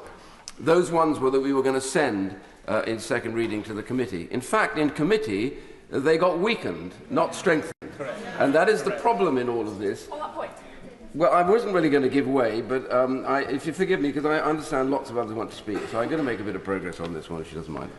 And the second thing, the other point that I think is important here, when we think about what our vote today is all about, is the behaviour of the professional bodies that have been consulted on this, who have come out, for the most part, very strongly opposed to what this legislation is. I'll give way to them. I'm grateful to the Right Honourable Member for giving way. Every medical college has retained a neutral position. By my count, I'm about to go on. 2 or 3 medical colleges have said expressly that they welcome very specific amendments that have been included in the bill, and all MPs in this House will have received the letter from senior psychiatrists, which include a former president of the college, who said, and I quote, "We believe the draft legislation is workable, safe and compassionate. There are a number of safeguards that have been included in the bill. Would the right honourable member recognise that additional safeguards have been included and have been welcomed by various royal colleges? Well, I simply don't agree with her on the reading of what they've... I don't agree with the professional bodies are completely divided, and most have come out in opposition to the nature of this legislation. So it's all very well. I mean, I hope she gets to speak because, you know, I appreciate her right to say that, but it's not. I just don't agree with it. And the reality about this is the whole issue and debate about mental capacity. Mental capacity is not dealt properly with, as has been said earlier on, within the structure of this bill. The Honourable Lady said earlier on and talked about this, and I think she was absolutely right. Even the amendments themselves that were proposed weren't always accepted. And the reality for this is we are left now with some areas of this will be deeply troubling, and we simply cannot accept that the Lords must make these changes for us, for we have to make them first, and that is the key. And the one big area that I think is important on this, I absolutely fundamentally agree with my neighbour, the Health Secretary, in that we talk a lot about choice in dying. But the problem is that how is that choice informed if palliative care here in the UK is simply not good enough for us? I mean, so many people, again, the Mother of the House spoke about this, the most vulnerable, the people furthest away from institutions, the ones that understand least how to work the health service or to work their local authority, who rely quite mostly on us to try and break through that, they will be faced with this problem more than almost anybody else because they do look in fear on these institutions.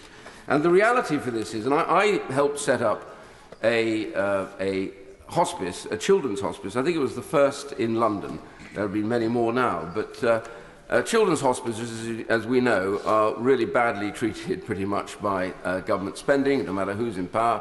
They have less than anybody else. But the point I wanted to make was Haven House, which I helped set up and raise money for, they've given a very strong quote here, which is, I think, represents much of what most of those hospices have said, and I want to read this out. We would fully agree that a change of the law would have been have significant consequences for the delivery of palliative care services and would be challenging given the existing resource pressures that we face. The hospice sector is experiencing significant financial pressures, and the exceptional palliative care services that we all provide are not financially sustainable. The introduction of assisted dying would create new and demanding requirements for palliative care services and hospices in particular, and it's therefore vital, whether or not the current legislation is passed, that the government would take urgent action to resolve this matter. But that is, however, the case today. And we cannot just say, well, that's not our problem. Palliative care can be changed. The trouble is, we have been unable to make the changes to palliative care necessary because we take such party-pree positions on this, and we're unable to make this work. And I'm going to end, Mr. Deputy Speaker, on this. And that is the problem that we face. So, in conclusion, I'm simply going to say this. I will vote against this today, mostly because I believe this legislation is fundamentally unworkable and will lead to huge problems. We've seen what happens in other international areas, Canada, Oregon, and various others, where it slides and slides and slides again, as more and more amendments have to be made in due course because these things are not workable. I simply say to those who have any doubt tonight, this is the third reading.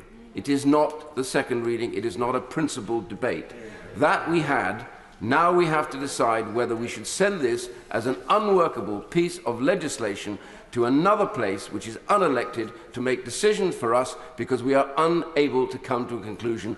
We cannot let this go through. Rachel Hopkins. Mr. Deputy Speaker, and I rise to speak in support of the Terminally Ill Adults End of Life Bill at its third reading. Because at the very heart of this bill are terminally ill adults. Those people who are dying, people who have less than 6 months to live, people who've tried to stay alive, to beat a terrible disease with expert medical treatment, but to no avail. So now they face the inevitable, that they will die. In fact, that's the only thing any of us know that we'll ever do, really. And I'm sure, like most of you, we all think and desire a peaceful, pain-free death where we slip off in our sleep at a ripe old age, having lived a good life. But the reality is that all of us and all our citizens those for whom we legislate for in this place could potentially face a painful and undignified death. And that's why in the 21st century, like a growing number of other countries, I believe we should change the law to permit choice at the end of life. Yeah. Or rather, choice towards the end of death. So that dying people can opt to have a death in the manner of their choosing, to have an element of control over those last days. And YouGov polling published yesterday again shows that the public, the citizens we serve, back it too. 75% of the public support assisted dying in principle, with 73% supporting the bill as it stands. And as a co-sponsor of the bill and member of the Bill Committee, I'm pleased it's had more scrutiny, challenge and debate than almost any other piece of legislation. Over 100 hours, in fact. I'm sorry for time. The changes that have been made, including many proposed by members who do not support a change in the law, but which have been adopted by the sponsor of the bill, as well as those proposed during the process led by my honourable friend, the member of Spen Valley, in response to evidence submitting during the scrutiny process, has led to a better bill. A bill that has greater safeguards for more vulnerable people, with mandatory training requirements, including in relation to coercion and capacity. A bill that ensures judicial oversight of decision-making by a range of experts, including psychiatrists, social workers and senior legal professionals. A bill that will set out statutory protections for those workers who do not wish to take part in the assisted dying process on the basis of conscience, and quite right to. This bill will provide for one of the tightest, safest assisted dying laws in the world. But importantly, this bill has compassion at its core by affording dying people choice at the end of life. So I'd like to thank every one of my constituents who shared their views with me, both for and against a change in the law. And I particularly thank all those who have disagreed with me, because good democracy, the right to respectfully disagree, is hugely important, and perhaps a debate for another time. May I also thank all those who've shared their personal stories of loved ones' deaths, some brutal and painful and traumatic, which are a stark reminder that the status quo is just unacceptable. As well as others who shared their experience of their loved ones who, in other jurisdictions, such as Australia, were able to have a peaceful death, surrounded by loved ones at a time of their choosing. So as I come to a close, Madam Deputy Speaker, while not everyone would want to choose an assisted death, I believe that everyone should have the opportunity to choose one if they so wish. It really is time that this House takes the important, compassionate and humane step to making this a reality by voting for the Terminally Ill Adults End of Life Bill. A 4-minute speech, thank you very much. Now I'll call the Father of the House, Sir Edward Lee. I've served for many years with the Honourable Lady for Hackney North, and dare I say it, we haven't agreed on everything over those years, but we have published a few articles on this topic, and those articles have always started with the fundamental principle of the NHS, and some of us, and maybe myself, have been rather critical over the years of the NHS, but at least when you go in there into the NHS, you know that everybody is really trying their best to preserve life, and that's a very fundamental principle. And the reason why I think we're both opposing this, and it's been said several times, that we're not talking about just a principle here, we're talking about an actual bill. Now, I know some people will criticise me and say, oh, you would oppose this because of your religious views and all the rest of it. But actually, I take a quite, I hope, sensible and pragmatic approach about this. We've heard, and I've listened to all these debates, so many harrowing stories of people's last hours. And I think we should treat people on both sides of this argument with respect, understand their point of view, and we should respect the dignity of dying people. And I've always taken the view that we should open up this debate. And actually, I put down a 10-minute rule bill, which of course will be objected to at 2:30 this afternoon, saying we should have a full study led by the health department, by health professionals, to work out how we can help people in their final hours. I've been to many hospices, care homes, talked to many palliative care specialists who assure me that they have got the resources and the skills nowadays to make those final hours pain-free and bearable. But we've heard testimony from others and saying that's not possible. And if you could convince me that there were some extreme cases where people were dying in agony, totally lacking in dignity in their final hours, then I would listen to those arguments. But I don't think that's the bill that we've got before us today. So I do urge people when they vote, they're voting on a bill, and I think the bill is so riddled through with some difficulties and inconsistencies. I think it will be subject to human rights legislation. I think it's very difficult to argue that you can ask somebody to assist your death when you're within 6 months of death, although there's no universal testimony or acceptance of how you work out 6 months, because you might be dying of cancer in 6 months' time, but you won't be able to have assisted death if you're suffering from some appalling degenerative disease or quadriplegic or have no attitude of life. So I think there is actually an argument that if we pass this bill today, we will move in the direction of Canada. We will have a death on demand. So I just end on this point. Just before you vote for this bill, just pause for a moment and think to yourself, wouldn't it be better, as we did and we've heard about the many, many hours on the abortion bill, a universality of clinical acceptance of it. Before we vote for this bill, don't you think we should ask the Health Department to have a profound and knowledgeable study working with the Royal Colleges on whether it is possible to have decent palliative care, not just in our wonderful hospices, but in all our hospitals.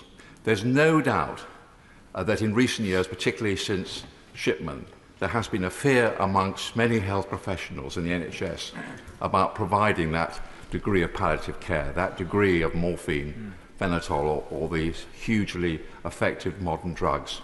So just pause, think, we're not voting on a principle, we can come back to this at a later date, we can get consensus, and we can have a really good bill which will allow everybody to die in dignity. Andy Slaughter. Yeah, I'll speak briefly and cover just 3 points. I don't expect to persuade those committed to oppose the bill to change their minds. I hope I don't persuade those supporting it to change theirs. This is a time for putting our concluded thoughts on the record before seeking their lordships' opinions. I start with where I finished my speech at second reading, with agency. Since that debate last November, I've continued to meet constituents on both sides of the argument and answered hundreds of letters and emails. I'm sure other members have done the same. I have met mainly with groups, including faith groups, opposing the bill because they have sought to change my mind. I have not changed my mind. I am still driven by the plight of those suffering unnecessarily at the end of life. I wholly respect the decision of those who would not want assisted dying for themselves. I cannot accept their right to deny that choice to those who would, for the most profound reasons, use the provisions of this bill to end their lives. The pain, the suffering, the indignity, the degradation of a slow, painful, tortured death is something none of us will wish on a friend or relative, on anyone. If that suffering at the end of life, in the narrow circumstances prescribed in this bill, can be avoided, who are we to deny that? I'm not going to give away now. The obvious qualification to what should be a clear and personal choice to leave life in a manner and a time of one's choosing is the risk of coercion, and that rightly has dominated much of the debate for the past 8 months. There are 2 points to be made here. Firstly, great effort has been expended and is reflected in amendments to the bill to make the safeguards as comprehensive and watertight as possible, learning from and going beyond the practice in other jurisdictions. Compliance with the provisions of the bill is a rigorous process, but also a practical one. It is designed to be transparent and to test the intent of the person seeking an assisted death. But secondly, I say to those who say this is still not enough, with what are they comparing it? The answer at best, and in some cases, is the status quo, which may involve an investigation post-mortem as to whether assistance has been given, putting a caring loved one at risk of prosecution, but doing nothing to prevent those of malign intent. Finally, while I have tried to see both sides on every issue, there is one point on which the opponents of the bill are, in my opinion, just wrong, and that is whether it has thus far seen due process. I've been here for a month over 20 years, and I can think of few bills of this length and scope which have received so much scrutiny, so many hours in committee, so much evidence submitted and comment made. Members will vote against the bill for many reasons, even though by doing so they restrict the choice of others. They should compare the regime pre- and post-legislation, and I hope decide the bill gives greater protection. But I ask them not to vote against because we have lacked the time or information to make a decision. We have not. Or because we do not, as a country, have the ability to resource this bill. We do. A great trust and a great opportunity has been given to the members of this Parliament. This is the moment of decision, and we should discharge it to the best of our ability. Mike Wood. Thank you, Madam Deputy Speaker, for calling me to speak for the first time on this bill. I didn't vote at second reading in November. The Honourable Lady for Spen Valley, in her opening speech this morning, said that we could choose to vote with our head or with our heart. And I'm afraid it is that tension, that conflict that I've been grappling with over the last few months. And I'm afraid I can't agree with the Honourable Gentleman, the Chairman of the Justice Select Committee, that this bill is stronger now than it was at second reading. My sympathy for the principle of assisted dying is as strong as it ever was. And the idea of facing a painful death or worse, watching a loved one in pain at the end of their life frightens me. But if there was one thing that frightens me more than that terrifies me, it is the idea that someone I love might choose to accelerate their deaths, imagining it to be one last act of kindness to those of us who care so deeply for them, to take away that opportunity for one last birthday together, or one last Christmas shared, or even something as simple as a picnic. Just one intervention. For giving way, he's making a very powerful point, and on that point, can my honourable members foresee a circumstance where a child turns 18 with anorexia, decides to get assisted dying, and the first time the family hear about it is after they've died? I'm afraid, as the father of a 17-year-old daughter, I can identify with that question. I can identify with that question a bit too directly. I should add, she doesn't suffer from anorexia, but of course it would, I think, terrify any parents that could ever happen. And I must continue. The Honourable Lady has intervened multiple times, because I think this really is the issue. I think the Honourable Lady, the sponsor of this bill, has done well with some of the safeguards around coercion, but I think the arguments around coercion, as we normally understand them from a legal point of view, really miss the point. We're not really, in general, talking about where someone with improper aims and motives is setting out to cause someone to take a course of action that they wouldn't otherwise take. This is much more subconscious, subliminal. It may be that wish to avoid being a burden, or it may be the actually reading too much into that doctor's suggestion when they raise perhaps you might wish to consider. Madam Deputy Speaker, as you know, a few years ago I was seriously ill, and at the time I was at my illest, the doctor said I had a 90% chance of dying within weeks at that point. When I regained consciousness, there was nothing that the doctors suggested to me that I was arguing over, whether it was a test, whether it was an angiogram or any other procedure. And I don't know, even in my own circumstances, if I'd been in a position where assisted dying was a possibility and the doctor had raised it entirely neutrally, how I would have interpreted that. There have been some people in this debate who've spoken of those who place a high value on life as if it is some preoccupation of the religiously obsessed. Now, I am a Christian. I'm a very middle-of-the-road Anglican, and whilst I don't take my faith lightly, my church has never told me how to vote on an issue, and it's certainly not going to tell me how to vote on this one. But I do appreciate that, particularly with my own experience, that life is precious, but you don't need to believe in an omniscient, omnipresent God to hold that view that life is precious, and we should only take measures to shorten it very, very carefully.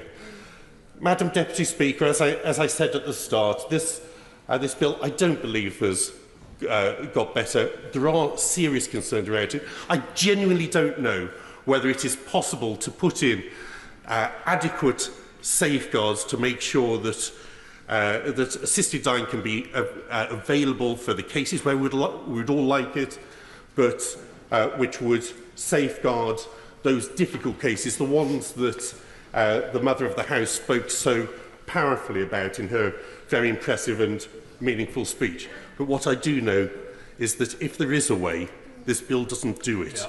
And that's why I will be voting against this afternoon. David Smith. I wanted to express concerns I had with this bill around coercion, commercialisation and the pressure on people feeling a burden. Unfortunately, there wasn't enough time in that debate, and there isn't really that much time today either. But during that debate, the House was repeatedly reassured by some members that the bill was about to undergo a rigorous scrutiny process in Bill Committee.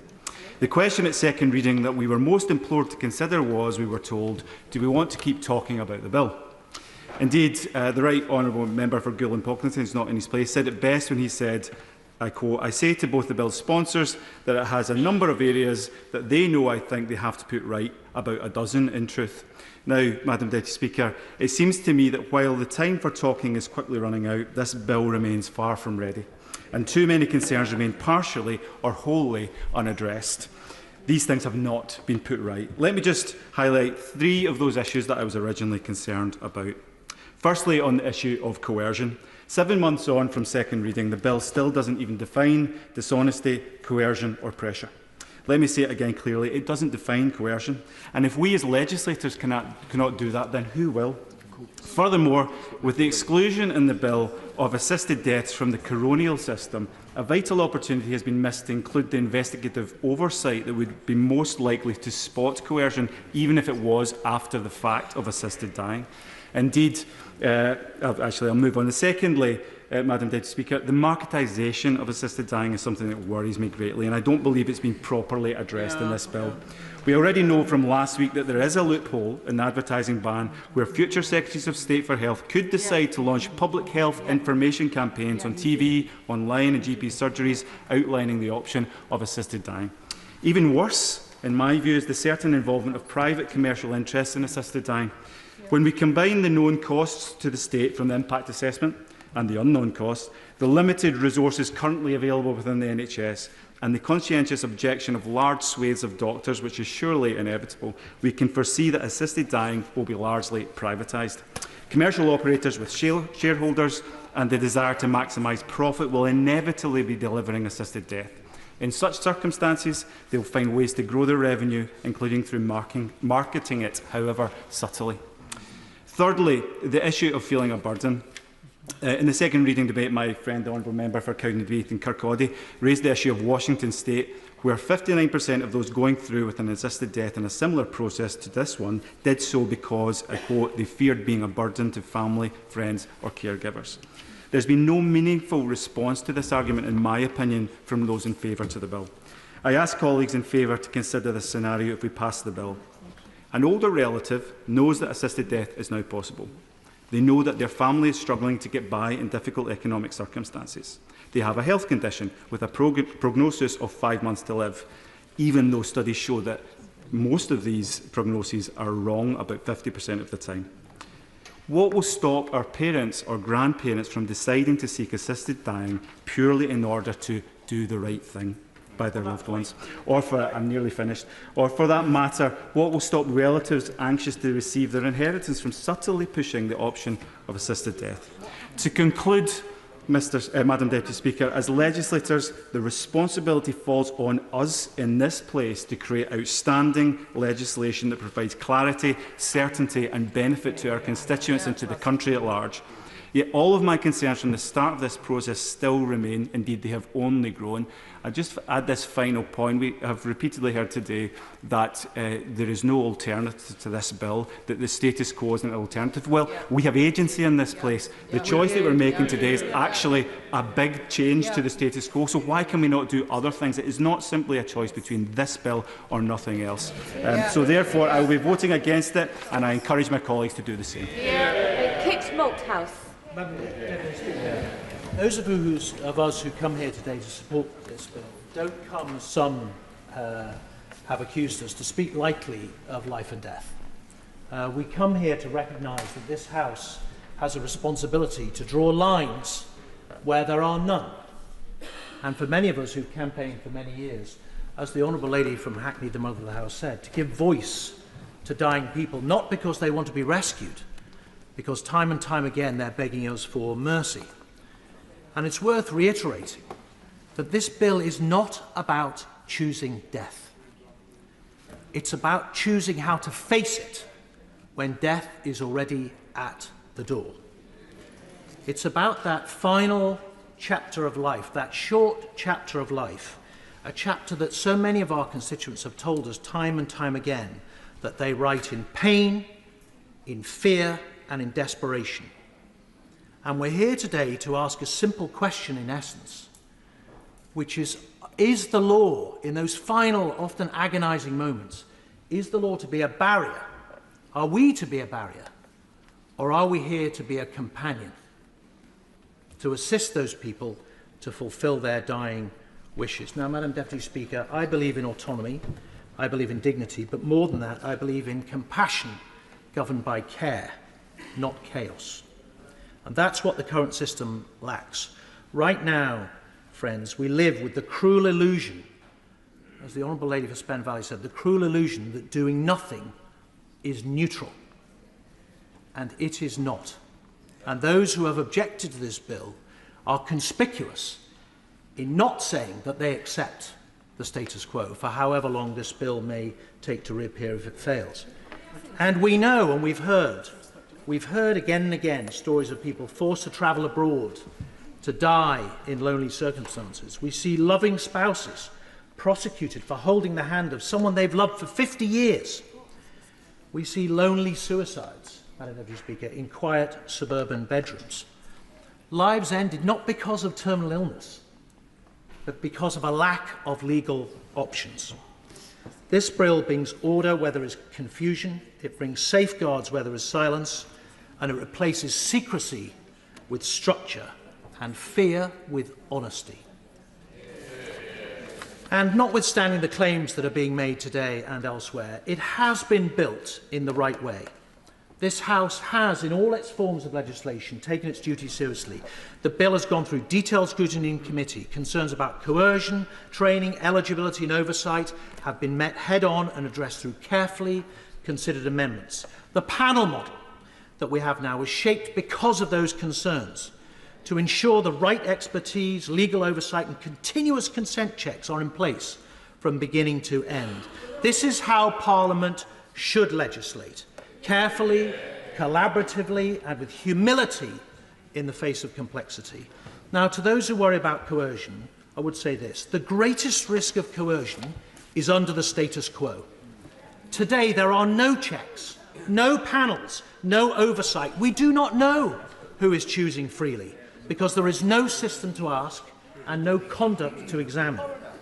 To those, and we've heard the argument about a slippery slope, I would say this as well. This law is very tightly drawn.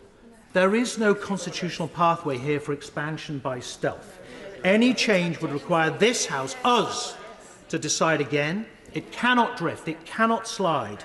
It is anchored in law and in the authority of this place. And to those who talk about misdiagnosis, also this bill requires 2 independent doctors, clear clinical criteria and a final check at the point of delivery. And even then, the person must still be mentally competent and willing. At every step, the answer can be no. But at last, there will be the possibility of a choice. And for those who say, often movingly, what if the patient lives longer than expected? I would say then, good. They live, right? Because this law does not force a single death. It simply allows a dying person to decide when enough is enough. Madam Deputy Speaker, I'll finish with this. I've sat with dying friends. I've watched the slow unwinding of bodies that once held vigour, humour and pride, and I've seen families trying to honour the unspoken wishes of someone too far gone to speak. And I would finally say this. We do not honour life by prolonging suffering. We honour life by giving it meaning and power. And the one thing that dying people ask for in their agonising final moments is control over the disease that is destroying them. The status quo, my friends, is completely unacceptable. Whatever you think of this bill, it's indisputable that it is an improvement on what we have now, and I urge you to support it. Kevin McKenna. Thank you, Madam Deputy Speaker. And thank you to everyone who's contributed to this debate inside and outside the House. There has been a great deal of passion in this debate. Sometimes that passion flares up and it obscures the deep and profound levels of compassion that we all have in debating this really intense and personal subject. And how each of us faces death is deeply personal. The decisions surrounding it must honour every individual's dignity and their choice. Our goal must be to ensure all patients are protected, and while empowering people at the end of their life with greater autonomy and agency to make choices that are right for them. Having spent many, many years as an intensive care nurse in the NHS, I've witnessed the realities of end-of-life care countless times. I've seen patients find peace in their final days, but also patients who've been unconscious or unaware that their death was coming. And I've seen others endure pain and anxiety that no palliative intervention, none, will alleviate for them. These experiences have deeply influenced my perspective on assisted dying. They have reinforced my belief that individuals should all have the autonomy to make decisions about such personal and a profound part of their lives, the end of their life, and their ability to make these decisions is to me fundamental to dignity at the end of life. Consent must always be freely given, fully informed and revocable at the time, and this is true right now for anyone who is agreeing or deciding not to undertake onerous, painful care and treatment that may be said by medical staff and clinical staff to save and extend their lives. Every one of us can refuse that currently. And it's so important to understand this because we've had lots and lots of discussions about coercion. But I have to lay it in front of colleagues in this House. There's a lot of coercion in the system currently.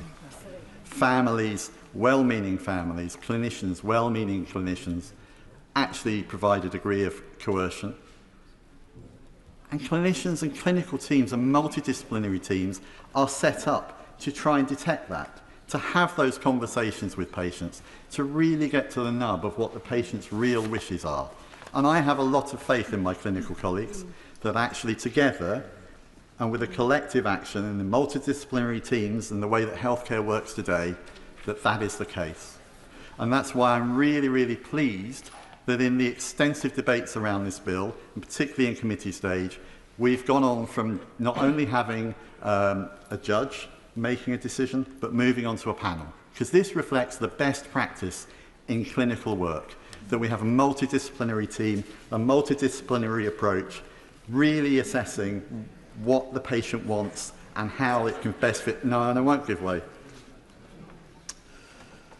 So after all of this debate, and I know people, many colleagues have talked about whether this debate has been too short, too long, too complicated, not complicated enough. I've heard comments about, is this ready to hand on to the House of Lords? I believe it is, to be clear. In all of those debates, I think it's really important to remember that it hasn't just been during the case of this Parliament that we've been debating this. This has gone on for decades. I remember very, very clearly when I was a student nurse, a really strong advocate for palliative care who was teaching us, and he was very dead set against assisted dying.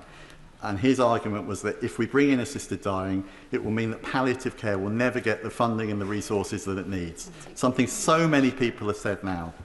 I have to say, that was nearly 30 years ago. And we've not grasped that nettle as a country. And I really hope at the end of this debate, the commitment that almost every member of this House has said to make palliative care work and be accessible for everyone in this country, we can finally bring to fruition. But it is not a reason to not have assisted dying, because that's the choice of many people in Britain, the choice of many people in this country. And I think, I want that to be the choice for me. If that's the case, I get to that point in my life, I want that choice available to me. And I know that some members that will be true for. Other members do not want to ever have that choice. It needs to be there. So I want people to think about themselves as well. All right. It's important to think about that as well, because sometimes we think it's selfish as members of Parliament to think about what we may need. But in truth, it's fundamental, because this is about the individuals, and this is about each of us at that moment of the end of life. So really, I think this bill is much stronger than it was at the start, and I was already convinced it was the right thing to vote for. I really think it's ready to hand on to our colleagues in that other place. I know that many of the public are behind us, and I really commend this bill in its current form at third reading. I'll be voting for it, and I hope many other people will be too. Gavin Robinson. Thank you very much, Madam Deputy Speaker. And as I say, it's a pleasure to follow the honourable gentleman, though I will reach a slightly different conclusion to him. And may I just say, Madam Deputy Speaker, that though she's not in the chamber, can I remark on the principled stand of the lady for Lewisham North, not only today but for her decision last night, and I think it will stand her in good political stead. Madam Deputy Speaker, my colleagues and I will be voting against third reading today, and that should come as no surprise to honourable and right honourable members in this House. We don't do it from a party political perspective, though we will all act as one. We don't do it because of a whip, though we will act as one out of our common but personal faith. But we are equally assured that our beliefs won't be a determining factor today. We understand that in parliamentary terms, just because we hold a view doesn't mean that everyone in this room will hold the same view, and our votes are equal. But we are right to know that the question before us today is not on principle or not on any bill, it is on this bill. And when we heard honourable and right honourable members say very clearly and very forcefully at second reading that they wish to start the parliamentary process to see how it evolved, to see how this legislation could be strengthened, to see what safeguards could be put in place, we are assured that this bill is in a worse position today, Madam Deputy Speaker, than it was at second reading. We heard 61 honourable and right honourable members specify judicial involvement in this process. We heard another 20 talk about and articulate their support for this legislation on the basis of legal safeguards, yet they are gone. We have been honourable in listening, but I think we honourably have to reflect that this bill is not where it should be. That the assurances that were offered during second reading have been removed. That the balance that was promised on the bill committee was not there. That the protections that were offered and suggested have been stripped away. Madam Deputy Speaker, I spoke to a constituent just yesterday, and she told me that when she was diagnosed for cancer for the first time, she approached it with a level of determination that surprised her, and she survived. And when she was diagnosed the second time, she approached it with a level of despair that had this bill been available to her then, she would have availed of it. She would have satisfied the conditions on the basis of medical advice at that time.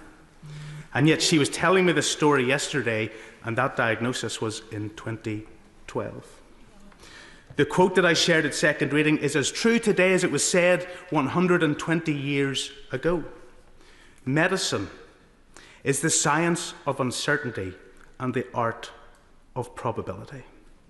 There is nothing that can be determined to the point of legal certainty or, for our perspective, moral certainty. And so I want to say to colleagues across the House, not those who, like me, have a defined and determined position, a principled position from which you will not yield, but for those who are actively thinking about what to do today. I say to the parliamentarians, the parliamentary process has not served us well. Whatever about the length of time the House of Lords will debate and vote upon each and every amendment, we have not, and we are not allowed. To the socialists in this chamber, you speak proudly of the values of the NHS, you speak proudly of the values of welfare, and you want to stand up for those principles, so think about what you do today. To the internationalists, it is not in your tradition to turn the other cheek or walk on the other side of the road. You do not turn your back on the weak and the vulnerable, on the oppressed and the burdened, so please do not do it today. This bill and your say on it will be final, but the final say that you have today will be final in a much more fundamental way for our constituents and for our loved ones throughout this United Kingdom. I ask you to approach this bill and your perspective on it on the basis of your principles alone. To the trade unionists, what do the trade unions say? Those Royal Colleges, college after college after college, expressing their concerns, expressing their fear, expressing their trepidation for how they will not stand over their members in pursuit of this bill. They have concerns, and we don't need to think in the abstract. In this chamber, we voted for medicinal cannabis. How many medicinal practitioners are prescribing it? They're not, because their trade unions, their governing bodies, do not support them or ensure them in that endeavour. This bill is not what has been outlined, not what has been promised, and not as good as this chamber could make it. And on those bases and the principles that I know many of you hold so dear, I hope you reflect honourably, not only on what you said at second reading, but to yourselves, on the basis of the principles of socialism or internationalism or trade unionism that you have, and do what we will do. Vote for light, vote for hope, and vote for life. Colleagues can see how busy the chamber is, and they will understand that not everybody is going to get in. But if speeches are longer than 5 minutes, and even fewer colleagues will get in. Dr. Becky Cooper. Thank you, Madam Deputy Speaker. Many thanks to my colleagues across the House for bringing thought and sensitivity to the debates and the committee time for this bill. I often think that this place does not show the best of us, but in the passage of this bill, I have heard considered debates, and I have observed people listening to each other on both sides of the argument. And as a new MP, reflecting on how this place currently legislates and how it could evolve and improve, I think that this brings learnings in and of itself. Assisted dying was never going to be an issue without controversy, and there has been much to consider.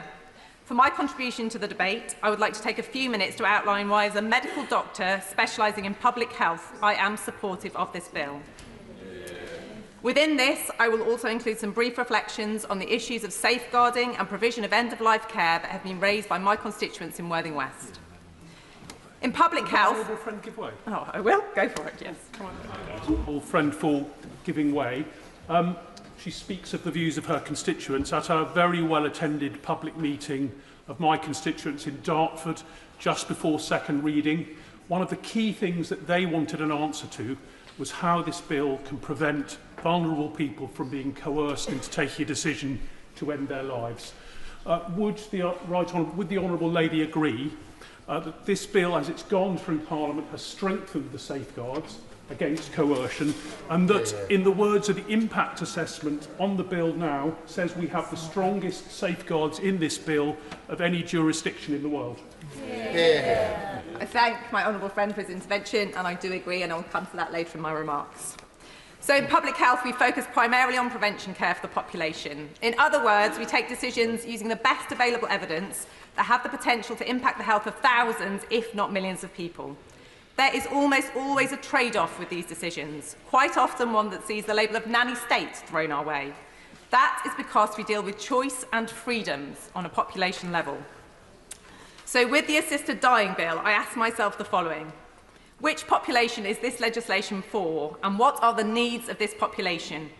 And what freedoms and choices are we being asked to legislate for? In terms of the people for whom this bill will be relevant, it is a narrowly defined population that I can very clearly see have specific needs. That is to say, it is people coming to the end of their life with a terminal illness. Again, in public health, at this point in our consideration, we are often met with, as we have already heard, the slippery slope argument. If you legislate for this group of people, it won't stop there.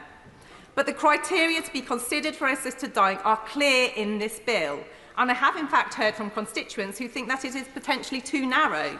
But that is not what is in front of us today, and any change by future parliaments will have to go through another legislative process. Looking at the needs of this population, numerous concerns have been raised in this area, both from a safeguarding perspective and in the provision of end-of-life care. Constituents and fellow parliamentarians have voiced unease at the thought of coercion in this space.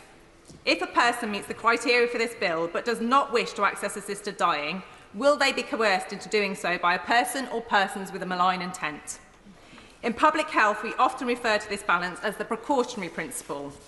We are supportive of people having a particular choice, but need to be satisfied that in allowing this choice, the risk of harm is minimised. In the context of assisted dying, this translates into taking extra precaution to ensure legislation does not lead to unintended consequences and abuse, and there has been much debate on this. These are reasonable and valid concerns, and I think they have been met with reasonable responses in this bill. Safeguarding measures have been specified in terms of clinician awareness and support and training, referral mechanisms for any concerns, multidisciplinary board oversight, a specific disability advisory board, independent advocates and multiple discussions to assure all parties that the person comes to this decision of their own volition. The second area around the needs of this population, end-of-life care, is a profound professional commitment for the people who provide it. My heartfelt thanks go to the healthcare teams in my constituency who have reached out during this process to tell me extraordinary stories of compassion, joy and hope brought to people in their final days. They have also reinforced the fact that excellent end-of-life care should be a standard offering in our healthcare system and that this is not currently the case. As with public health, end-of-life care is often seen as the nice-to-have rather than the essential part of our health system that it actually is. Would my honourable friend give way? I thank my honourable friend, and I have the pleasure of sitting with her in the Health and Social Care Select Committee. I am well aware, as she is, that palliative care is not where it should be, and that's one of the reasons I'm voting against this bill today. Because we know, as she knows from a public health lens, that there are social determinants of health. But surely we can't be voting for measures today that will be leading to a social determinant of an early death. I thank my honourable friend for his intervention, but this bill is not about negating end-of-life care. If anything, it is shining a spotlight on it and saying that care, dignity and choice at the end of our lives is what should be afforded to us all. Which brings me to my final thoughts on legislating for choice, our freedom from and freedom to. Currently, if you would like to choose assisted dying, this choice is only open to you if you have sufficient financial resources, which is an equity issue. If you are financially poor, terminally ill and nearing the end of life, you do not have the freedom to choose assisted dying. That does not mean, of course, that you will, but this legislation will allow an equitable choice for this defined group of people. So much of public health, Madam Deputy Speaker, is determined by legislation, and the underpinning premise is that you are creating a safe environment for a population within which individuals can make their informed choice. I think that this bill creates those conditions, and therefore, as a public health physician, I am satisfied that I can vote for it. Ultimately, a good death is something that we all want for ourselves and for those we love and care for.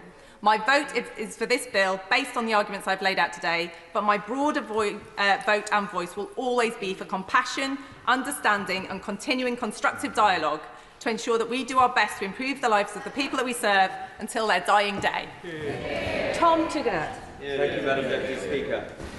Many points have been made already today, so I won't cover them all, but allow me briefly to associate myself with the words of the Right Honourable Member for Belfast East, whose powerful speech summarised for many of us the points that we've seen, and the words of the Honourable Member for Vauxhall and Camberwell Green, whose questions have got to the heart of this matter.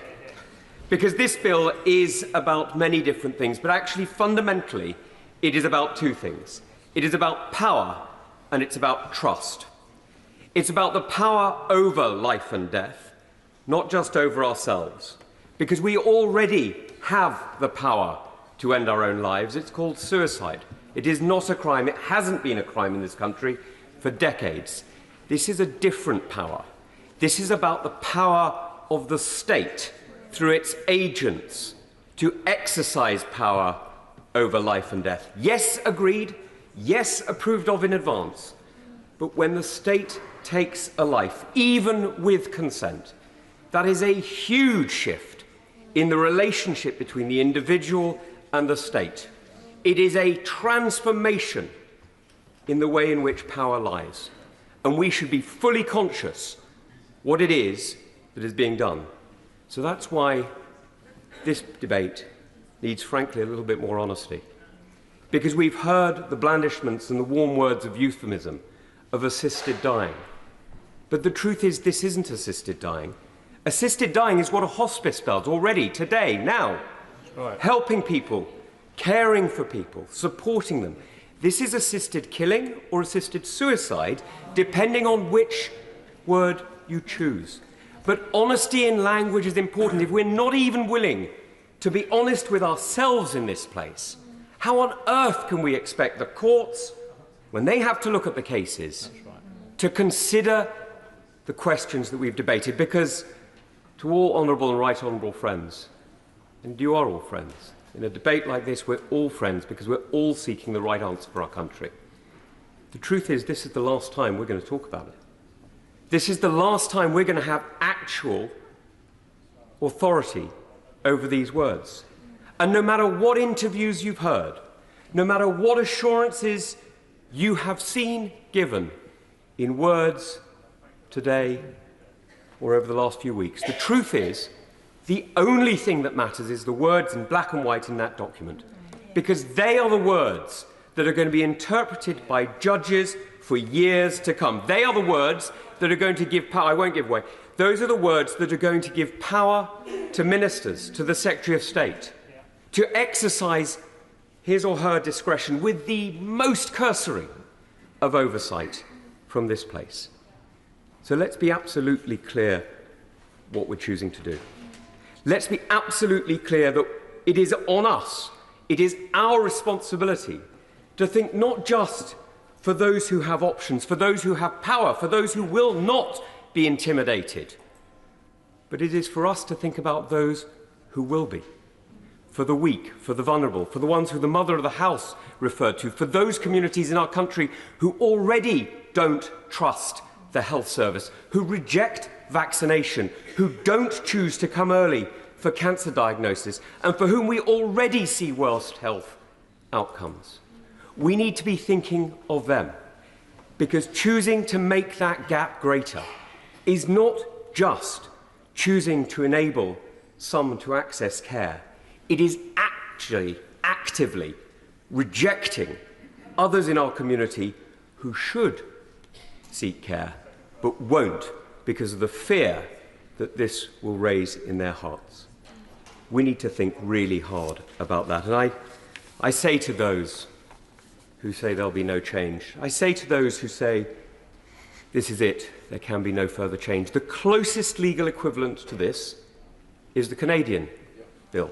The closest legal equivalent to us is the Canadian Parliament. The closest equivalent to the National Health Service is the Canadian health system. And so I give you the words, I'm not giving away. So the Honourable Lady has spoken for many hours. I'm speaking for 5 minutes. The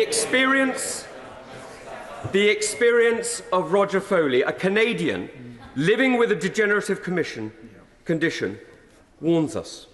As Canada has expanded its assisted dying law, I have faced neglect, verbal abuse, and denial of essential care.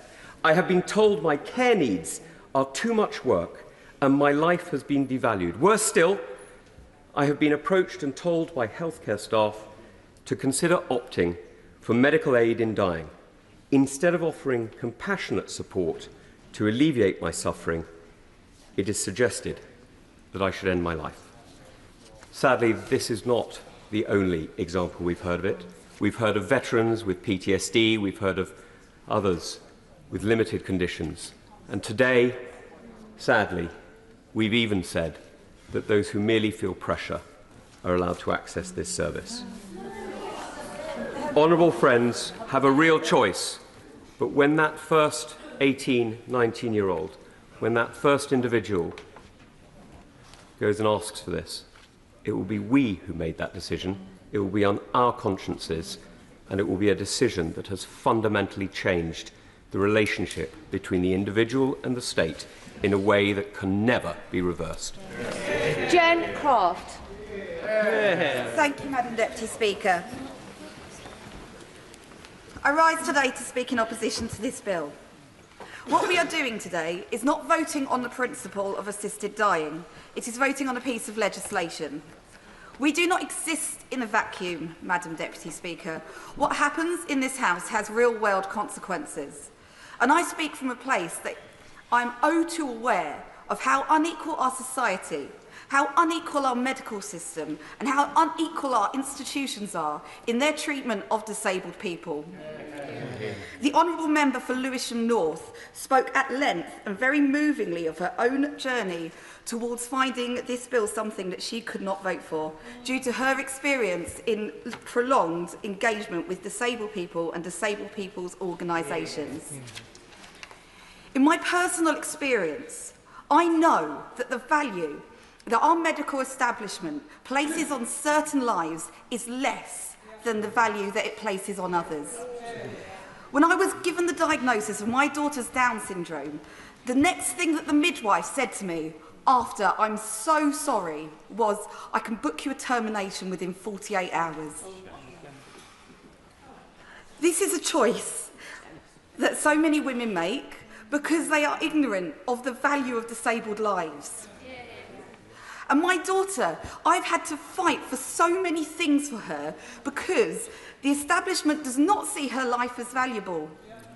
Madam Deputy Speaker, in this country, you can terminate a pregnancy up to 39 weeks and 6 days if they have a condition that is so horrific like Down syndrome or cleft palate or limb difference because of the value that we place on different lives.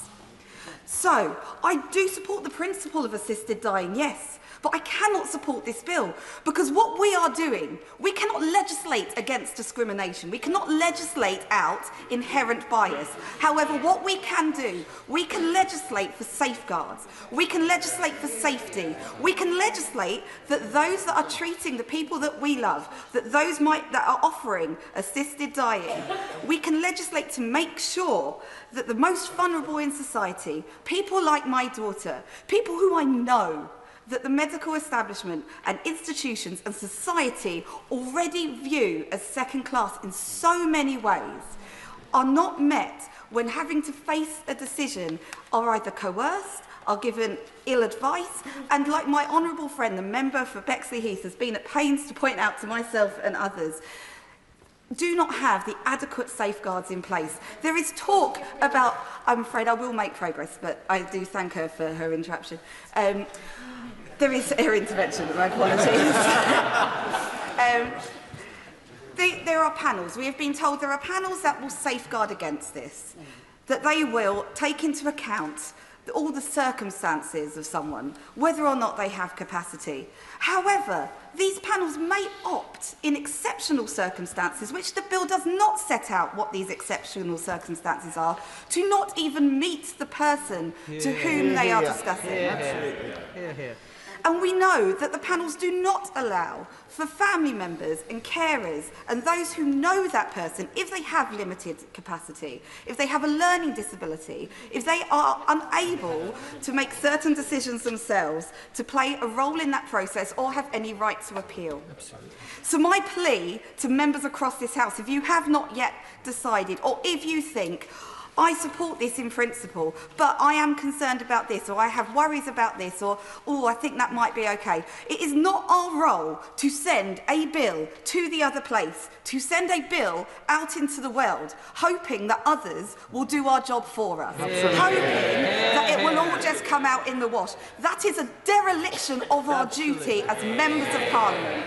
If you have any concerns about this, now is the time to vote against it. You must do that. You must not think someone else will do your job for you. It is our decision. This is what we are voting for today. So I urge all members of this House to vote against this. Luke Taylor. Thank you very much, Madam Deputy Speaker. It's an honour to speak today in this important debate on an issue that exemplifies why I chose to get into politics and come to this place. To be part of big decisions, taken in tune with public opinion, listening to evidence, and with the goal of making our residents better off. And I have no doubt that all right honourable members here today intend to make their residents better off. But in this case, tragically, better off means suffering less and giving them agency in the most painful moment of their lives. This bill before us addresses a situation where the status quo is utterly unacceptable. I hope that we can all agree in this place of the stories we've heard from the families of those who have watched a loved one die in pain, or of the fear that someone with a terminal diagnosis facing the prospect of an agonising death are heartbreaking. The choice we have with this legislation is whether we choose to do something about that status quo or not. Rejecting this bill, imperfect as it may be, will continue the pain of those who are let down by the current laws, guaranteed victims of a system that is letting them down. I'll make some progress, thank you. I start by making the somewhat unusual case that this issue for which we're gathered here on a Friday, giving up bake sales and constituency surgeries, is not actually quite the big deal it has been whipped up to be by both proponents and opponents. I do not believe we are considering a fundamental change in the relationship between doctor and patient. I do not believe we are changing the relationship between the state and the individual, or stepping onto a slippery slope, nor unpicking the very purpose of the NHS, as some may have suggested. We are simply here to give those who already face terrible decisions, doctors, patients and their families, a real choice of how to face those decisions and protection in the law from choices that are already being made today. I will make some further progress. This bill simply gives the choice to those who will die, and those eligible will die soon, the manner and timing of their death, and it protects doctors and families from legal repercussions at such a tragic time. This is not a bill about the choice between life and death. It is the choice of how and when we will die, should we want it. This is the ultimate choice. We speak sometimes of the right to choose, of the right to decide how one might bring life into this world. A debate about which on Tuesday this chamber showed there is a huge majority in favour of the right of the individual. We have a chance to neatly bookend the week by establishing the existential right of the individual, when given a terminal diagnosis, to be given the right to choose how one might exit this earthly realm. I will make some progress. Today, due to the extraordinary coverage of the Honourable Member for Spen Valley, who has given us a once-in-a-generation opportunity for this place to catch up with public opinion, and I truly believe we can take one more step forward towards regaining public trust and confidence in this system. When public polling shows overwhelmingly time and time again that the public back this change, between 70 and 75% in the latest polls released, I implore those on the fence to at least listen to public opinion, if not my words. What do you give way? I will continue. Thank you. Nothing I say, however, is intended to simplify this issue, and I acknowledge the fears of many that the palliative care sector is not funded sufficiently for there to be a rational and viable choice between managed care at the end of life with a choice to end your own. I welcome, therefore, the inclusion of Amendment 21, which matches my own priority for the improvement of palliative care. In conclusion, Madam Deputy Speaker, in the heart-wrenching words of Decca Aikenhead, who wrote in the Times newspaper last week, and which I found particularly moving, critics of the bill have begun to frame the debate as if leaving the law as it stands does not hurt anyone. It does. Opponents worry about speculative, hypothetical victims, but the status quo creates indisputable, real-life victims. I'm close to closing, sorry. The bill's opponents portray it as cruel, heartless and macabre. I wish they could have sat at her friend Charlotte's bedside and heard her groan, "Let me die," and seen what cruel, heartless and macabre actually looks like. Madam Deputy Speaker, this bill is the right thing to do. It has been scrutinised, amended and debated. This bill is ready. Please vote in favour of it today to give our residents a choice. If colleagues don't want me coughing at the end of their speech, it's best to keep them under 5 minutes. Maureen Burke. Thank you, Madam Deputy Speaker. This House has heard many personal stories over the course of this bill. Seeing a loved one die, a long, protracted death, is not an experience that I would wish upon anybody. But once it has happened to you, the memory never fades. There are many very important technical, legal and medical aspects of this bill that are essential to ensure that it operates in the safest way possible. But supporting the principle of personal agency over a dignified death comes from the heart and the personal experiences of each and every one of us. I am aware that the Scottish Parliament has its own legislation in progress on this very difficult issue, but I wish to share my own story with this House today to help in the decision that it must take. My brother David was 52 years old when he arrived at work one day, and the manager in the shop floor told him he looked pale. He had worked a tough physical job for 30 years and was a strong, full of life man. His manager was so concerned at David's pallor that he took him straight to the hospital. After 2 weeks in hospital, he was given the devastating diagnosis of an advanced stage of pancreatic cancer. Over the next 18 months, David tried everything he could to stay alive. However, after an unsuccessful operation to try and remove the cancer and taking part in trials for new drugs, he slowly began to lose mobility. The last few months of his life were lived at home in a hospital bed, and the strength and resilience of his wife Jackie to take care of him day in, day out remains an inspiration to me. As David's health declined, his painkillers increased further and further. His painkillers became so strong that he could no longer speak, and we did not know if he could hear us. His body became skeletal and his speech gradually disappeared.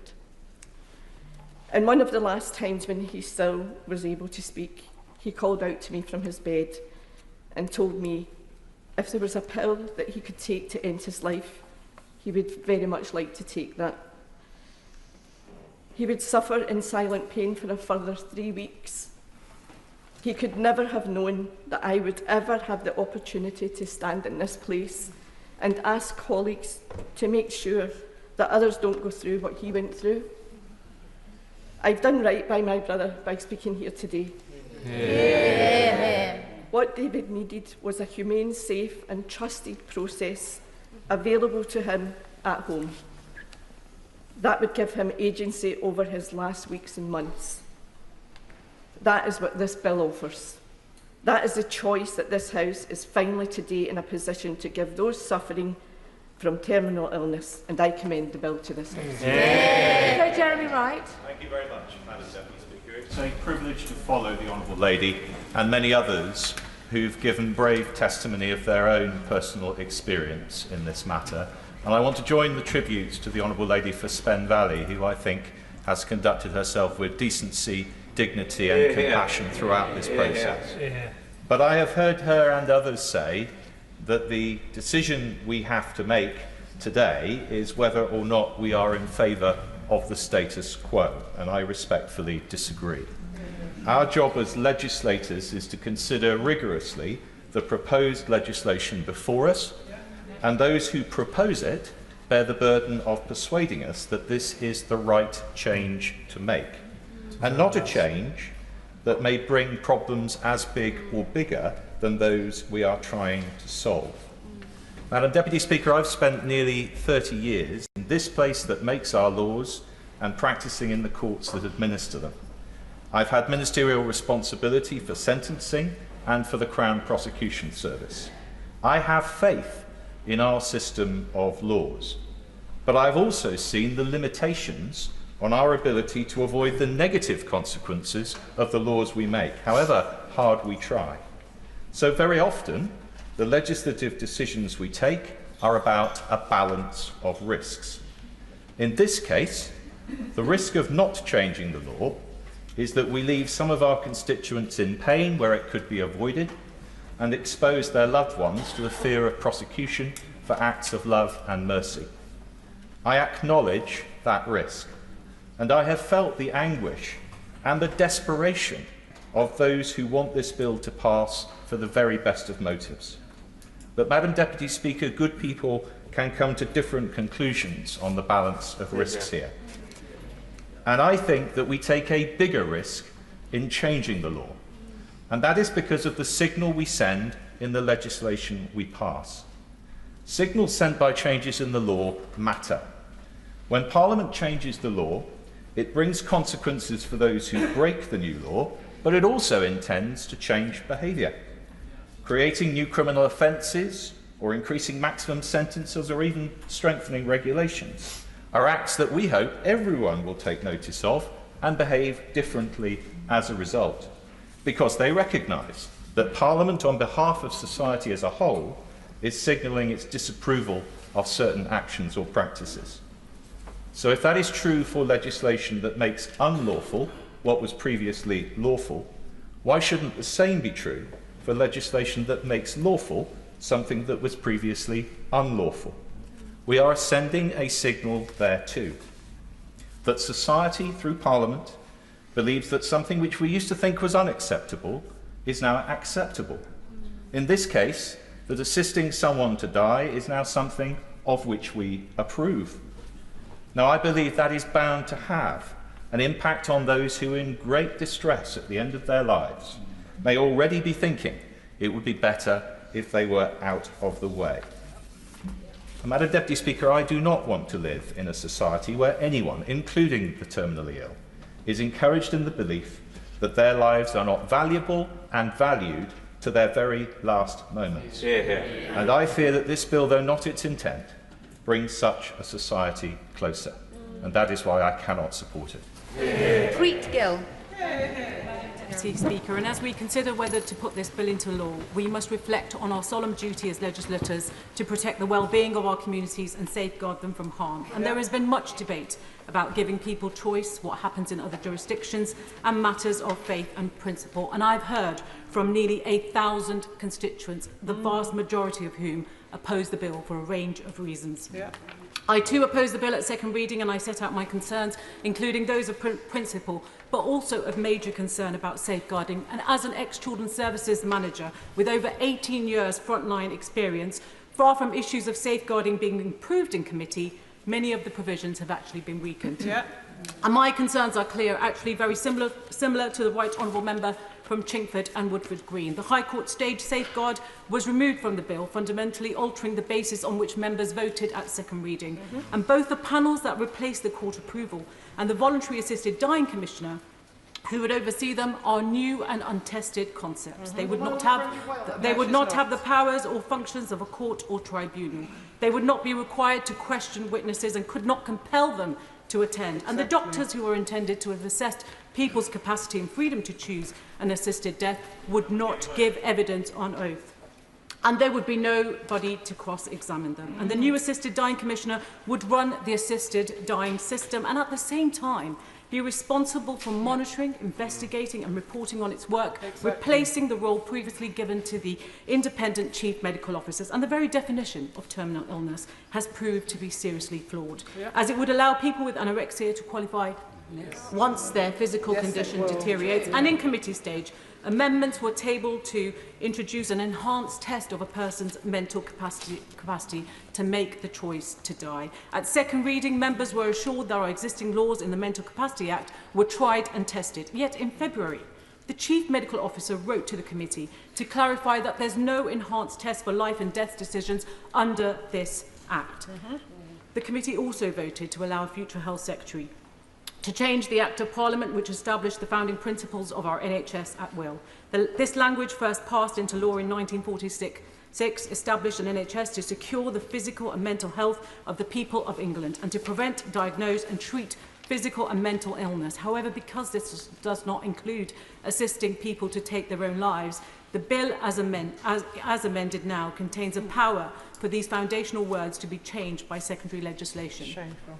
Following the committee stage, I chaired a session titled Committee of the Unheard to hear from experts who had not been invited to give oral evidence at committee stage. And we discussed the impact of excluding family and loved ones, which is this bill's position too. And importantly, this committee allowed us to explore issues around people with disabilities, people from other jurisdictions, specifically Canada, and BAME communities. And had the committee received the oral evidence, it may well have come to different conclusions. Finally, one thing the bill has highlighted for me is around the promise of choice. For choice to be real, there must be genuine options to choose from. Exactly. But what has been highlighted is that palliative care provision is woefully inadequate. And the worst served are also the most disadvantaged from the most deprived communities. And worse, should the bill come into force, the provision of palliative care is likely to be compromised without hospices having a legal right to opt out of assisted dying. There is no such proposed opt-out in the bill. This brings me back to our role as legislators. The question for us now is, after all the consideration, can we be satisfied that our duties towards people to protect their well-being and safeguard them from harm are fulfilled if we pass this bill? From everything I've seen, heard and read, the answer must be no. Thank you, Madam Deputy Speaker. At second reading, I spoke in support of the bill, the principle of this bill, because I believe in freedom of choice, especially at the end of life, should always rest with the individual. That is the individual with a terminal diagnosis who is best placed to decide when it is their time to slip away. As a society, we do not talk about death enough. It's one of those subjects that we shy away from. But there are thousands of our fellow citizens each year who must come to terms with terminal diagnoses, their medical treatment, and ultimately their final days. And I want to put on record my thanks to the Honourable Member for Spen Valley for the way that she's conducted this debate. And I know at times it's been particularly difficult, particularly from the criticism from outside this place. Voting for the status quo, voting against this bill, will not solve the problem. Indeed, with the advance of medical techniques that prolong life, but not necessarily the quality of life, the case for a compassionate ending to one's life will continue to grow. At least one Brit every week is taking the stressful and too often lonely journey to Switzerland for an assisted death at a cost of £12,000, an option only available to those who have the wealth to enable them to decide the time of their own death. As a supporter of this bill, I'm not giving way. As a supporter of this bill, I have listened to the debate closely, and I agree that we need better palliative care across the UK. My own grandparents were both superbly supported by amazing Macmillan nurses in their final weeks battling incurable cancers. But I recognise that this support is not universal across the country, and that more needs to be done to improve this important service. But the blunt truth of the matter is this: if you are dying from an incurable condition, you could have the best palliative care possible, but ultimately you are still dying. In her final weeks, my nan told me that it was her time to go, that she had made peace with her God, and that she didn't want to endure the next few weeks of decline in her physical and mental health. Days before her death, she was hallucinating from the high dose of medication to treat her pain, telling me vividly how she was flying a spaceship. That wasn't how she wanted to spend her final weeks, and I know that because she told me so. She, like so many others, have been denied their final wish. This legislation has received far more scrutiny than much of what we vote on in this place, and rightly so. There are 28 public bill committee meetings interviewing 40 witnesses, dividing 110 times on proposed amendments. As a country, we've been debating this subject for over 20 years, and I can recall as a 16-year-old law student discussing the case of Diane Pretty and her campaign back then to change the law. I believe the bill presented is narrowly defined, with the necessary safeguards to ensure that those with a terminal condition can freely choose the time of their own passing. There are those in this House, often through religious beliefs or otherwise, that could never support a bill of this kind. That is their right, and I respect that. But that right should not extend to denying the choice to other people. There are those who argue for what they would see as even greater safeguards, but we should remember that legislation must be balanced and workable in the real world, beyond this chamber.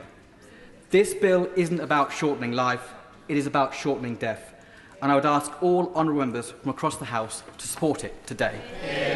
Maura. And this, in general, this debate has shown Parliament at its best, informed, considered and passionate. I have not spoken before. I have listened and reflected and read and sought to understand the intention and the impact of the bill, particularly on the most vulnerable. And now I would like to take 5 minutes to say 4 things. Firstly, I was brought up on the right to die. My mother, who was disabled, often in great pain, and a cancer survivor, was a member of the Voluntary Euthanasia Society and Exit, as Dignity in Dying were previously called. And I can honestly say that Newcastle United, feminism, and the right to die were mother's milk to me. So my position is not based on ideological, cultural, or religious regions. I urge colleagues not to vote for the bill because it is without the rigour or scrutiny necessary to make assisted dying work in practice. I have a great deal of respect for the members for Spen Valley and for Aberfan Maesteg. They have said that the bill has received more scrutiny than most government bills. But this is not your average bill. Exactly. It fundamentally changes the relationship between state and citizen. Yep. It allows the state to take the life of a citizen. On request, yes, but that is still a huge change. We say that it is the first duty of any government to keep our citizens secure. But now the state will also be able to kill them. Yeah. Our NHS was set up to secure improvement in physical and mental health. And as the member for Mitcham Morden so powerfully has argued, this bill could change the founding principles of the NHS. Yeah, it does. Clinicians are trained to save lives. Now they will also be able to kill people. Our police, our armed forces, their job is to protect life and liberty. Now they will also protect those who take people's lives. No, she won't. Because this marks a fundamental change in the relationship between state and citizen, it requires much more public and parliamentary debate. We have not even begun to interrogate all the social implications of this change. Exactly. All of human life is here. It will change the ethos of the NHS. It will enable private companies to kill private citizens. Yep. There will be an information campaign so that everyone will be aware that the state is able to kill them. No, I will not take any interventions, thank you. Keep going, Shane. And particularly, and this is my third point, I fear the impact on the most vulnerable and disadvantaged, those without the social capital of so many arguing for the bill. Exactly. There seems to be an assumption that those who have been most unequal in life will suddenly be rendered equal in death. Exactly. But the least valued by society are often those who value themselves the least. And we know that the last year of life is so often the most expensive for the NHS, the most distressing for friends and family. Why not save everyone the trouble of being a burden? This bill likes the safeguards which we must have to deal with the reality that there are powerful economic and personal incentives for both the state and family members to encourage the vulnerable into taking their own lives, and specifically consider the impact on ethnic communities. We know the prism of racist assumptions through which healthcare has too often been administered, the huge inequalities in maternal health and mental health, to name just two examples. There is nothing in this bill to protect the vulnerable and those whose experience of life and death has already been biased. It is not, finally, voting against this bill is not to accept the status quo. It is not our job now to propose a better bill. That was report and committee stage. It is our job to judge the bill as it is, and that is why I say to you, please do not vote for this bill. Nigel Huddleston. Thank you, Madam Deputy Speaker. It's always an honour to follow the Honourable Lady. Like many honourable and right honourable members in this House, I've genuinely agonised over which way to vote on this issue, because I have changed my mind over the years, largely influenced by constituents coming into surgeries or informing me about their own deeply personal experiences, ranging from horrific stories of seeing loved ones in their final days. But I also recall a lady whose mother did go to Dignitas. It's a decision, she said, that at the time she thought was absolutely right. And yet, since then, she has regretted helping her mother every single day of her life and believes that she helped contribute towards her death. And therefore, these are very complex and deeply personal issues. I respect also the over 1,000 constituents who've contacted me about this issue over the last few weeks. I'd also like to acknowledge the contributions of two people who I greatly admire, Dame Esther Anson and Tanny Gray-Thompson. I got to know Dame Esther Anson in unusual circumstances when we stood against each other in Luton South in the 2010 general election. Tanny Gray-Thompson didn't end well for either of us, but Tanny Gray-Thompson, of course, I got to know very well as Sports Minister. They are on different sides of this debate, but I appreciate their contribution. It does show as well that people can use productively their profile and personality in order to contribute to debates, and I appreciate their contributions, though I'm afraid, Esther Anson, I do love you, but I respectfully disagree with you on this issue. Now, I know every MP wants to do the right thing today on this issue. No one side has a monopoly on compassion, and all of us want to make the right decision. And this is not an easy choice. Now, every now and again in this place, we have the awesome responsibility of making decisions that we know could ease suffering or could cost or save lives. And this is one such decision, this is one such vote. And for myself, if I am making such a choice, making a decision that will inevitably lead to the shortening of life, I want to be absolutely confident that I am doing so for the right reasons and that the risks and unintended consequences are minimised. And I'm afraid, Madam Deputy Speaker, this bill does not meet that high confidence bar. At some point in the future, I won't, out of respect for everybody else who wishes to speak, Madam Deputy Speaker, at some point in the future, a bill with different words, stronger safeguards, perhaps brought through a different parliamentary route, and with more robust impact assessment, might pass this confidence test. This bill does not. But it may well pass, and I have joined others in arguing for and voting for enhancements to safeguards, particularly for the disabled, those with eating disorders, mental health problems, those who may feel that they are a burden, and of course the vulnerable who are exposed to the risk of coercion. And I believe that some improvements have been made to this bill, but not enough. So I continue to have significant concerns about the potential for assisted dying to be abused and to be extended way beyond the original intended scope. And finally, Madam Deputy Speaker, I must mention one area of disappointment in what has otherwise been an extremely respectful debate about the tone of some of the discussions and the somewhat dismissive attitude that has been expressed towards those with religious beliefs. As if such beliefs are not valid in this debate. They absolutely are. and those who express a belief in God and the sanctity of life should be respected, not sneered at. And it's perfectly legitimate for religious beliefs to influence one's views on assisted dying. Otherwise, Madam Deputy Speaker, this has been a debate and discussion that's been largely respectful and has indeed shown this House at its best. Again, I would like to thank all my constituents who've contacted me, and while I know some will disagree with the decision and the vote I will go through today, I hope they recognise that I have tried to exercise my judgment carefully and in good faith, as indeed has every colleague in this House. David Burton-Sampson. Thank you, Madam Deputy Speaker.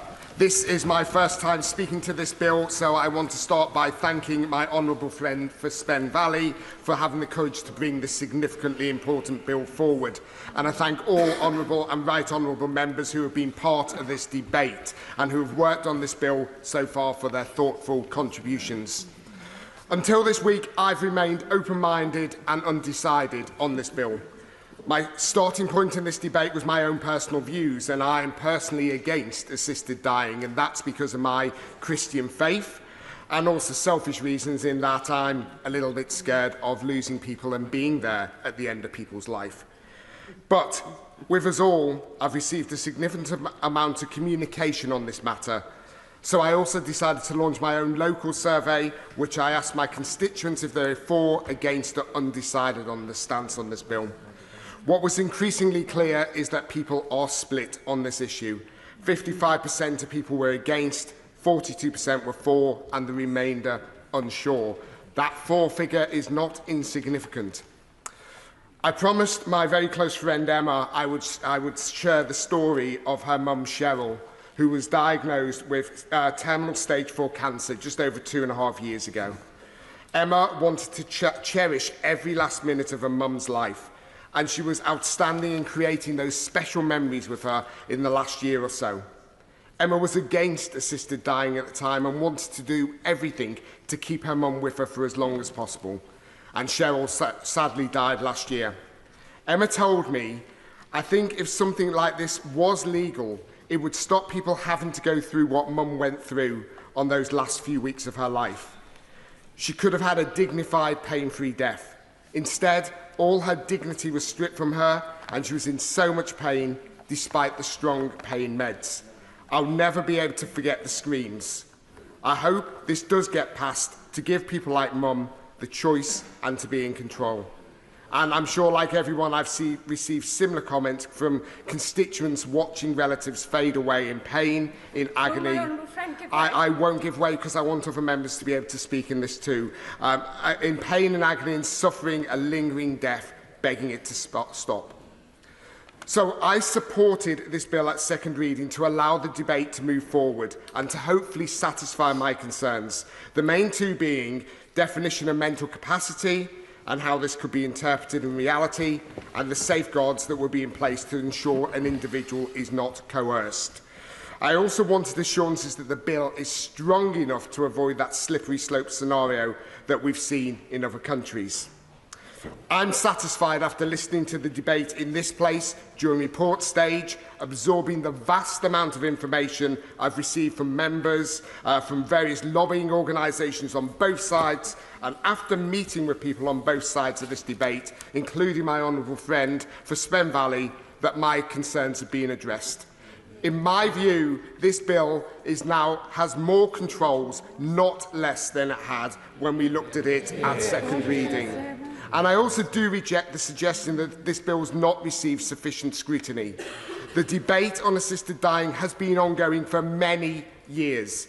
There's a significant amount of analysis, reports and information available. It's gone through hours of scrutiny at committee and report stage, and it will, of course, go through the same in the other place. I've spent time looking at all that information, and I'm sure other members have. I believe in choice. Whilst at this stage in my life I believe assisted dying is not for me, there are many who feel otherwise. They should be able to make this deeply personal choice, like they can make choices about so many other elements of their life, such as whether to follow a religion, whether to marry, whether to have children, whether to get divorced. These are life choices, usually made by somebody with sound mind and considerable thought. Like making those life choices, we should be able to make the same choices about our own death. So after much consideration, I'm minded to support this bill at third reading. I will listen to the rest of the debate, but I must say if this bill does not carry today, we cannot allow this debate to disappear for another decade. The country needs this option. My residents tell me that. We need to find a way to legislate in an acceptable way as soon as practical. Thank you. Wendy Morton. I assure you I will keep my comments short, respectful of others, and also conscious that I don't think any of us in this place underestimates the enormity of the decision that we are facing here today. I don't believe it's about a heart or a head decision. That's to oversimplify a very, very complex matter. And I have no doubt at all about the sincerity of the Honourable Lady for Spen Valley's intentions in bringing forward this bill. But I would perhaps just gently say that in this place, sometimes good intentions don't always yield the good results that we all may strive for. And as I've monitored the progress of this bill, I have continued to struggle with it, and there is nothing in it that has changed my mind. What I would like to say, though, is that the importance of these debates are monumental, and that's underpinned by the literally thousands of comments and emails I've had from my constituents in Aldridge Brownhill. Some have been writing to me on this matter since before the first debate at the end of November. I also struggle with this bill to see how it's been proceeding through this place, in the sense that there's been much likening to previous pioneering moral and ethical legislation brought to the House, but I would argue it's very different to that which has gone as before in the last few months. Now, some honourable members have been correct to cite that some of the most pioneering social legislation of the post-war period were introduced via a private member's bill, most notably in the 1967 Abortion Act and the 1967 Sexual Offences Act, which was to decriminalise homosexuality. But it would be remiss of me not to point out that both of those bills had gone through an extensive government-led public inquiry to pave the way for legislation, not least of all the Medical Advisory Committee under the chairmanship of Sir John Peel to consider the abortion bill, and the Wolfenden Commission to consider the laws on homosexuality, something which I'm afraid this bill sadly lacks today. Indeed, the government have set up a wide range of policy reviews, and I would like to have seen, and I do feel it would have been totally appropriate if such a review had been sought on this particular matter. Now, much has also been made in this debate and throughout the progress of it, that it is a slippery slope and that in the future this bill will be extended and extended. The reason is because of what we see in other countries. Now, I am going to bring my conclusions to a close. I do think that as a modern society we have to come to terms with having a conversation and a debate on death. I don't believe that today has to be the end of that conversation, but I genuinely do not believe that this bill is in the right place to go forward to the House of Lords, to the other place, and I will therefore be voting against it. John MacDonald. Just very briefly as I can. Can I say to those who are saying that we somehow are treating this debate today as though we're debating the issues but we'll send it off to the other place to do our job. Yeah. That's not what I'm here for. I believe we're here to debate this bill. I don't want them, in fact, I want to abolish the other place.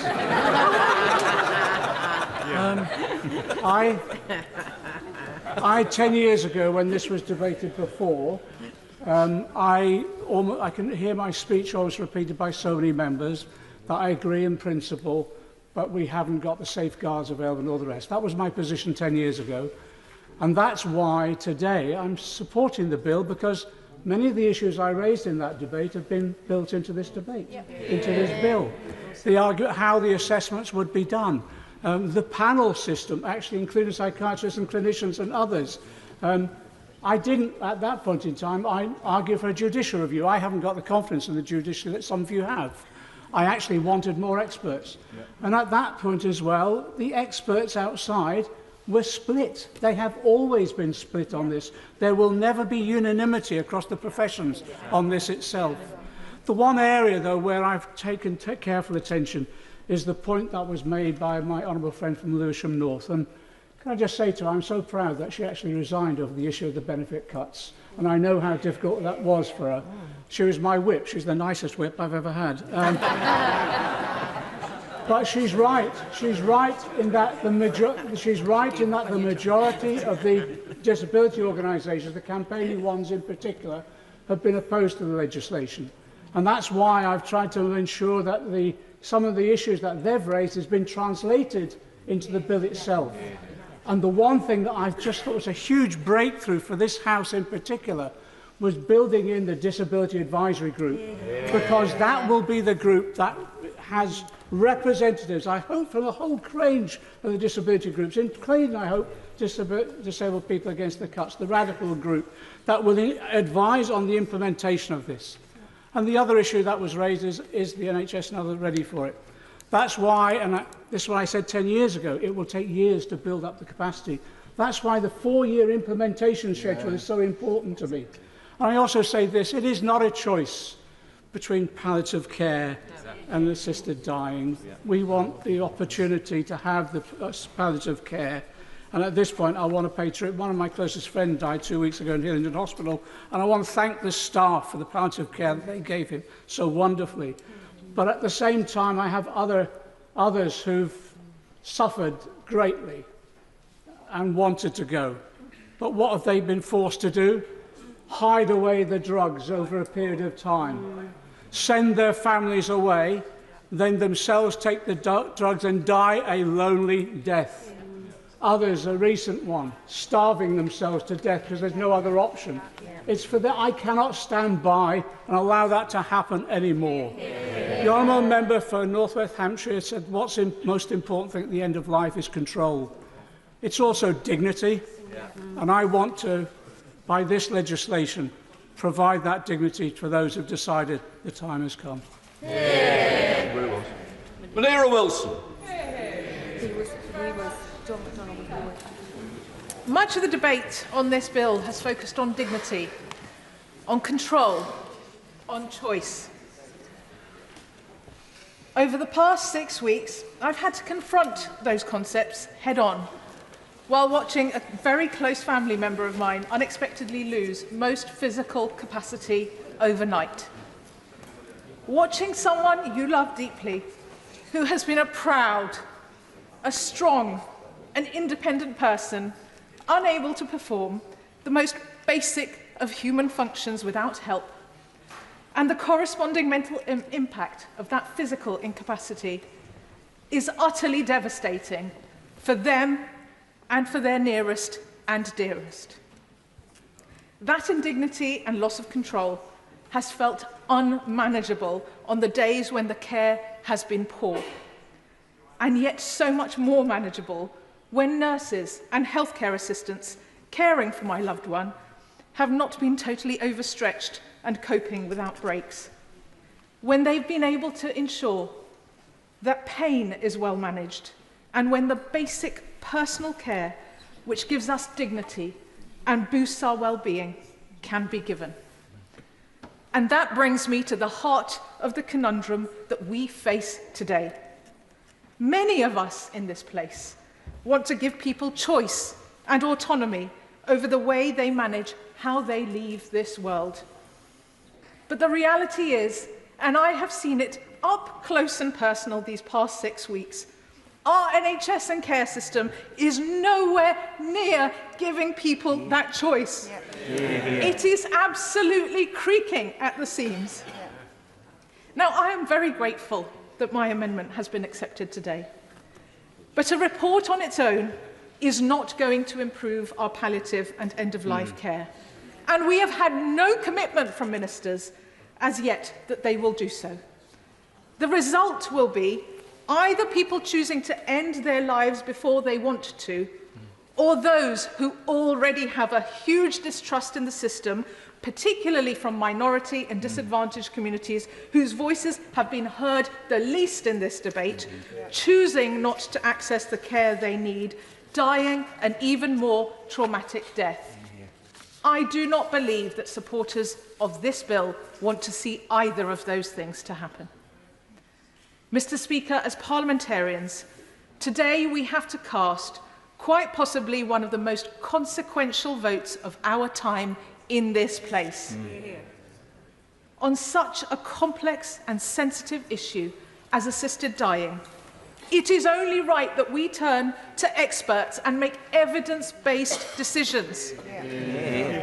So when the Royal College of Psychiatrists and the Royal College of Physicians, who are both officially neutral on assisted dying, have said plainly they cannot support this bill, not least on the most fundamental principle of mental capacity, which sits at the very heart of this bill, I say to colleagues across the House, it is not too late to think again. The very people who will be tasked with delivering the service we are legislating for today, a service which, by the way, we still have no idea what it will look like and how it will be funded, they say it is not safe. How many lives taken in error is too many?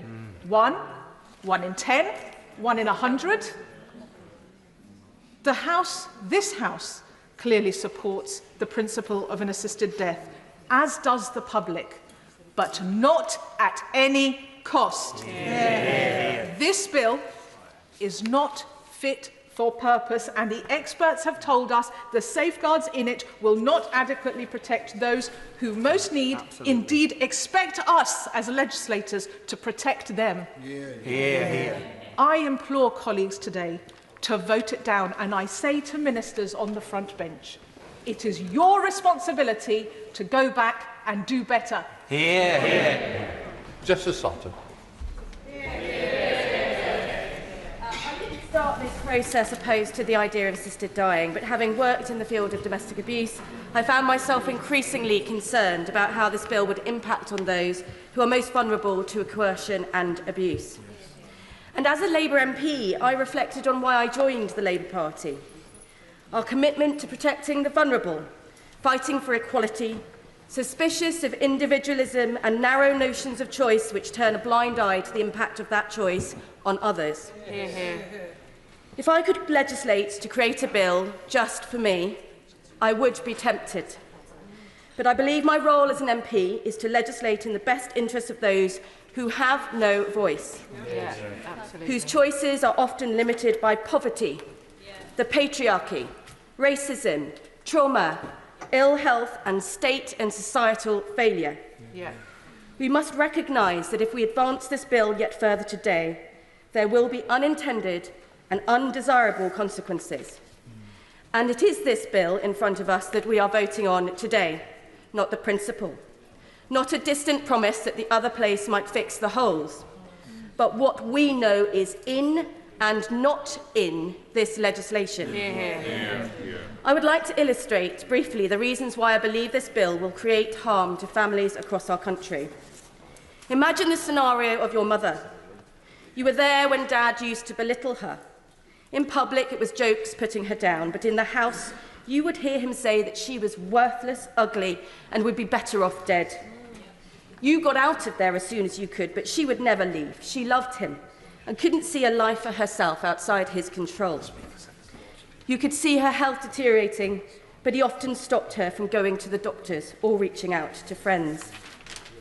One day, you get a call from your dad to say she's dead. She got an assisted death. You worry she took her life not because of her illness, but because it was the only way out from the abuse. And you fear that he made her do it. But there was no chance for you to tell anyone about your concerns, and no automatic requirement for an investigation by a coroner.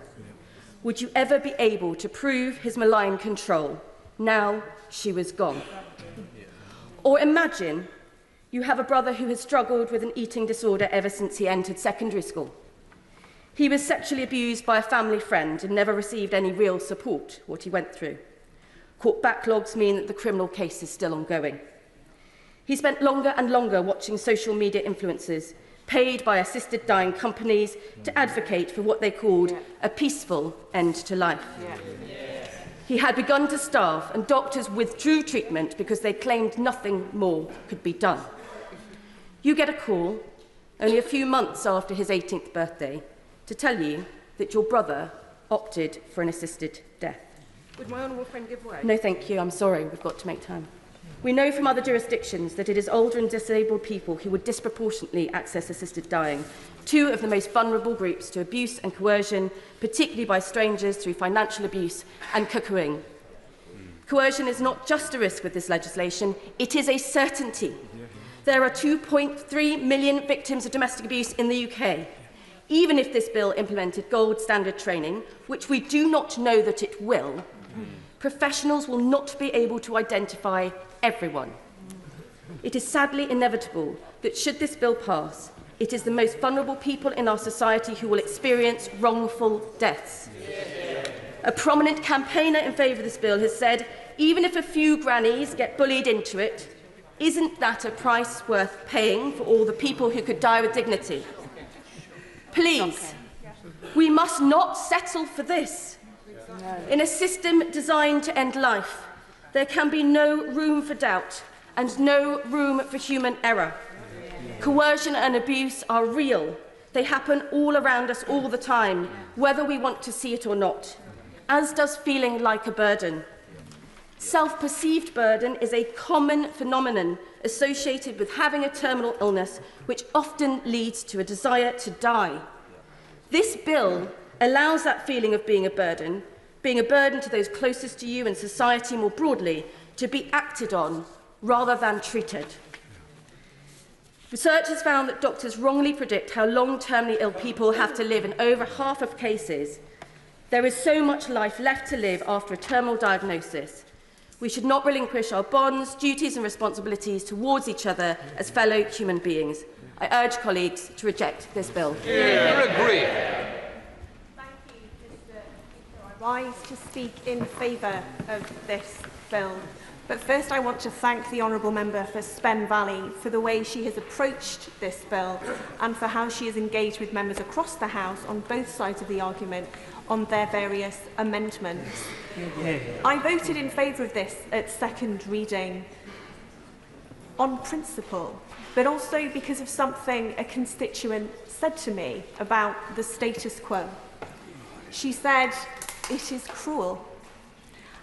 And I can't disagree with her. It was definitely cruel for my constituent Anne, who was interviewed by the police for supporting her husband in going to Dignitas. She faced the weeks afterwards, in her grief, facing the uncertainty of a police investigation. For me, the current system is unsatisfactory. And it was a real privilege to join others on the Bill Committee to scrutinise this bill. And it is my belief that this bill is stronger for having gone through that system. And there's one change in particular I'd like to speak to, and that is the inclusion of social workers on the panel. This is a profession that deals with complex, challenging, sometimes dark family dynamics on a daily basis. And I believe including them on the panel is the right thing to do. So for those reasons, Mr. Speaker, I will be supporting this bill today, and I hope others will too. Paula Barker. Mr. Speaker, I am proud to support my honourable friend, the member for Spen Valley, as a co-sponsor of this bill. Her leadership, compassion and dignity has been a beacon of hope for so many. I would like to thank the many hundreds of constituents who have written to me and had face-to-face appointments with me to discuss this complex and emotive issue. There are strongly held beliefs on both sides of the debate, both inside and outside the House.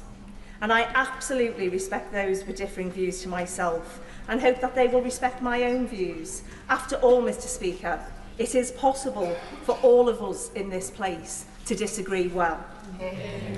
All sides of this debate have accepted that we can and must do better for dying people and their loved ones. That has been clear all through this debate. Too many of us have witnessed the devastation caused when we are denied choice at the end of life. Until the law changes, dying people in Britain are suffering unbearably in their final weeks and days, many trying to scrape together the funds for an assisted death abroad, or taking their own lives behind closed doors. And I would urge honourable and right honourable members to keep these experiences in the front of their minds when they go through the voting lobbies later. Because at the heart of this bill, it is about choice. For those who wish to exercise that choice, they can, but for those who don't, they simply don't have to. The bill introduces practical measures to assess eligibility, guard against coercion, ensure rigorous medical oversight and robust monitoring of the process. Dying people currently have none of these protections under the current law. The status quo is failing people each and every day. I pay tribute to colleagues from across the House who served on the Bill Committee, no matter what side of the debate they were on, and strengthened the bill with key amendments accepted, including the establishment of a judge-led multidisciplinary panel to oversee every application with oversight from psychiatrists, social workers and lawyers. The requirement that assisted dying can only be discussed with patients within the context of all their end-of-life care, and panel members and treatment options, mandatory training for doctors and panel members on detecting coercion, and the creation of a disability programme board. The bill requires that patients be informed about all care options to ensure everyone has access to the best possible pain relief, emotional support and hospice care. This will ensure that choosing an assisted death is never a result of ignorance or lack of care. And I am pleased that this bill has brought about a long overdue discussion about palliative care. Because if we are honest, Mr. Speaker, very few people in this place and outside were shouting from the rooftops beforehand. So I sincerely hope that after this bill we will continue to discuss palliative care and how we can improve it, because it is not an either-or. Yeah. By having robust palliative care and the option of assisted dying, we truly have options that will meet individual needs and the values of each patient. Finally, Mr. Speaker, momentum for law change is spreading across the British Isles and beyond. Last month, MSPs voted by a clear majority to pass Liam MacArthur's assisted dying bill. The Alamand bill is waiting royal assent and will potentially be available for terminally ill residents from 2027. The direction of travel is to give dying people true choice at the end of life. We cannot leave dying people in England and Wales behind. Thank you. I'm just going to say, if we could do 4 minutes, we'll help others. Dr. Spence. Thank you, Mr. Speaker. It's often said that Parliament is the conscience of the nation, but I believe that it's also its safeguard. There are people who will benefit from physician-assisted suicide, as implemented in this bill. But there are also people who will be harmed. Those with mental illness, those in care homes, those who feel a burden, those who are made to feel a burden, and those who are abused. The bill's safeguards are inadequate. The Royal College of Psychiatrists, the Royal College of Physicians, of which I'm a member, the Royal College of Pathologists, countless doctors, professionals, charities, have all been ignored in pursuit of absolutist principle above understanding. It's a facile interpretation of autonomy to give it no bounds, or to ignore its prerequisites. We must hear these concerns and today act accordingly. Mr. Speaker, for who are we, if not the champions of the vulnerable, the voice of the voiceless? The question before us today is, do we believe this harm to the vulnerable is worth it? I say not. I say vote down this bill. Thank you, Mr. Speaker. Today we're faced with a defining choice, and for months we have debated assisted dying. In some ways, we will never have enough time, and I wish there had been more opportunity to debate amendments that had been put forward. But I can also say in my time in these debates that honourable members have approached these issues with great dignity and care. The honourable member for Spen Valley is a friend of mine who I am very proud of, and she has led this debate with characteristic humanity and decency and honour. And I'm sure all of us have found that whenever we have approached her with concerns on behalf of others or ourselves, she has come with a willing ear and an open heart, and I pay tribute to her. Opponents of the bill have also worked tirelessly to understand and to voice those concerns, and like the member for Spen Valley, has brought that expertise so that all voices can be heard today. More than 1,000 approaches to me in my office from people in Wirral West about this issue has shown that people are guided by all faiths and none, and as others have said, that deserves great respect. I think to a meeting I held in Melrose Hall in Hoylake with more than 50 constituents discussing this matter, and people with candour and respect shared their personal stories.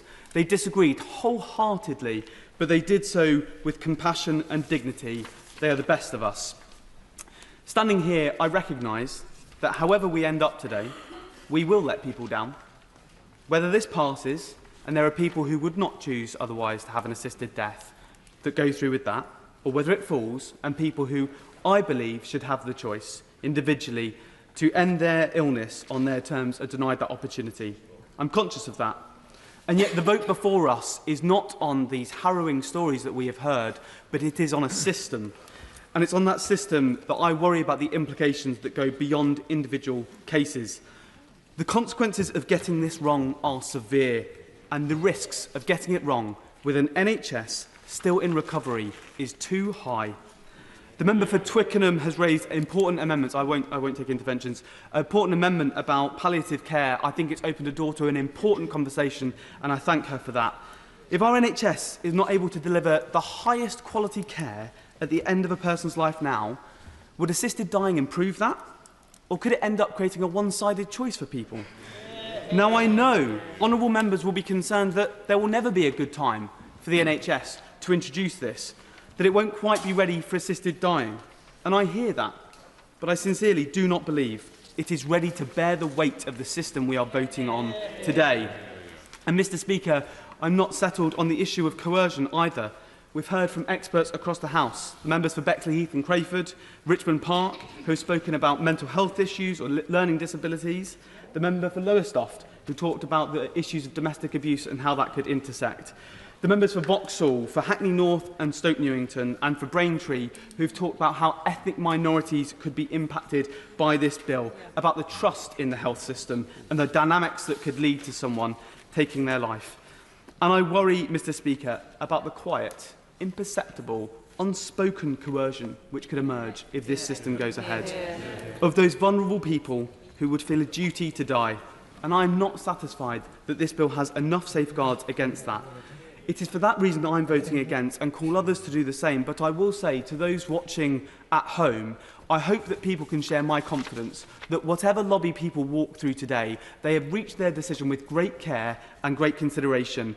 To weigh up the consequences, good and bad, of this vote, it's been a burden of the duty of this bill, and I share that burden with others today. Thank you very much, Mr. Speaker. We all, I believe, come to this place every day determined to improve not just our society, but the lives of those who live in it, of our constituents. We want to give them more choice, more opportunity, but we also have a responsibility to protect the vulnerable and to alleviate suffering.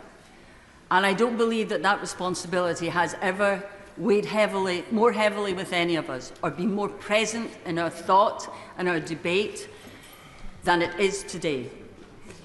We've debated this a number of times. The bill has been through the scrutiny of the committee, and I thank the honourable member for Spen for all the work that she has done and all the work that the committee have done in coming back with a bill which I firmly believe will provide the choice that those people who are suffering at the end of life not only deserve, but are calling out for us to give them.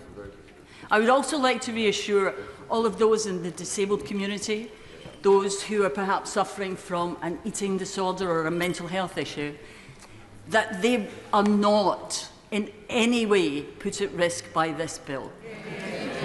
The committee has gone to extreme lengths to ensure that there are safeguards and that they will not be eligible for an assisted death because they will not have a terminal illness. It's been difficult for all of us. It's a difficult road. We've shared personal experiences. We've shared the experiences of our constituents. And I don't think any of us will go through the lobbies today without having had some doubts, without having examined our own conscience and our own responsibility. But, Mr. Speaker, I have to say I believe that what the committee have done, what the House has done, is come up with a bill which does what the people of this country want.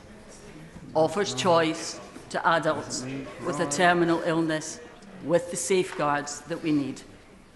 And I would ask all members to support the Terminally Ill Adults Bill. Thank you. Lewis Atkinson. Thank you, Mr. Speaker. The judgment, it strikes me, in front of us today is would permitting some terminally ill adults to choose an assisted death reduce suffering without inadvertently creating undue risks to others. I am clear, having worked in the NHS for 19 years, that my judgment is it absolutely can do this. I know the lengths that the NHS and our hospice movement go to provide care at the end of life. The beloved pet coming in for the last cuddle. The compassionate conversation in the middle of the night that calms fears. Some have suggested that our health service could not safely introduce assisted dying for patients who are already in regular contact with the health service, because by definition they are terminally ill. I know not just the professionalism of NHS staff, but I've also seen the thoroughness of which other medico-legal routes, for example Mental Health Act tribunals, which are in many ways analogous to the provisions of this bill, which they're implemented. The NHS has shown over decades that it can safely implement social and legislative changes passed by this Parliament. The 1967 Abortion Act, implemented safely by the NHS. The regulation and provision of IVF under the Human Embryology and Fertilisation Act. This bill has rightly been amended to allow up to 4 years commencement, to allow all of the preparations that are needed to take place. The Chief Medical Officer reminded us that the NHS deals with life and death decisions every day. And while the processes in this bill are new, crucially, they build on a solid foundation of existing practice. The Mental Capacity Act. As others have said, a person with a terminal illness receiving critical care can at the moment say, "Doctor, I want to die, turn off this machine." And we use a simple test under the Mental Capacity Act to permit that. Under this bill, rightly, there are further safeguards, but the decision is essentially the same. "Doctor, I want to die, give me something to drink." This is absolutely not about the state killing people. These people are dying at the moment. The CMO also gave evidence to us, and he stressed that the secondary legislation powers are necessary to permit ongoing safe regulation. Those powers not only require the Secretary of State to ensure that codes of practice and regulation are in place, but they also give him the opportunity to react post-implementation should there be any cases that were unduly concerning. It is right that we are thorough in our roles as legislators. I have seen firsthand how the honourable member has sat with officials from the Department of Health and Social Care and Ministry of Justice to ensure the workability and safety of these provisions. That is not the case for the status quo, where people die lonely deaths of suicide, where people go to Dignitas. For those people, there are no checks on capacity or coercion. There is only trauma, and therefore I commend this bill. Dr. Neil Hudson. Thank you, Mr. Speaker. I start by saying I fully appreciate and respect the differing views on both sides of this debate, and I thank the huge number of my constituents in Epping Forest who've contacted me about this bill. I have to say this legislation to permit assisted dying or suicide leaves me with many concerns. I fear that some frail and vulnerable people may start to feel a burden to their families and feel some pressure to proceed down this path. I also worry that this legislation will bring in a fundamental change in the doctor-patient relationship and a foundational change in what our precious NHS is and what it stands for. I am concerned on the possible pressure it will place on medical practitioners when it comes to diagnosis and prognostication, which we know is not an exact science. Furthermore, while we have a palliative care sector that provides high-quality, compassionate and dignified care at its best, sadly, access to palliative care across the country is not at a uniform level for all people who need it at the end of their life. We have a palliative care sector that sadly is being left to the charitable sector in terms of the majority of funding and delivery. That is in no way intended as a criticism of the amazing charities and hospices involved in the delivery of this care. But I think it's not right, Mr. Speaker, as a society, that the state will fund how someone comes into this life with obstetrics, maternal care, neonatology and paediatrics, but not how they leave this life. I believe our priority should be addressing this palliative care situation before we go anywhere near bringing in assisted dying legislation. Finally, Mr. Speaker, I wanted to say some remarks as a veterinary surgeon. I won't give way. I preface this by saying that I am in no way equating the passing of an animal with a passing of a human, which is of a completely different order of magnitude. But the end of an animal's life has sometimes been drawn into the discussion of human-assisted dying. Many of the protocols and drugs for this are similar to those being discussed for humans. As a veterinary surgeon, I have been involved in countless numbers of cases of helping animals, large and small, pass away for many, many reasons. Each decision with the owner is very difficult and often heartbreaking. But what I would say is that the final act isn't always routine, and it doesn't always go smoothly or according to plan. Apart from a couple of powerful speeches from members last week, we have not really addressed this issue of medical procedures and complications in this human debate. I shudder to think of the implications for the patient, their loved ones, and the coordinating doctor if things do not go smoothly and peacefully. Surely, Mr. Speaker, this must give us all pause for thought. And so, Mr. Speaker, for these and many, many other reasons, I again will be voting against this legislation today. Final speech, Leila McAvoy before the front benches.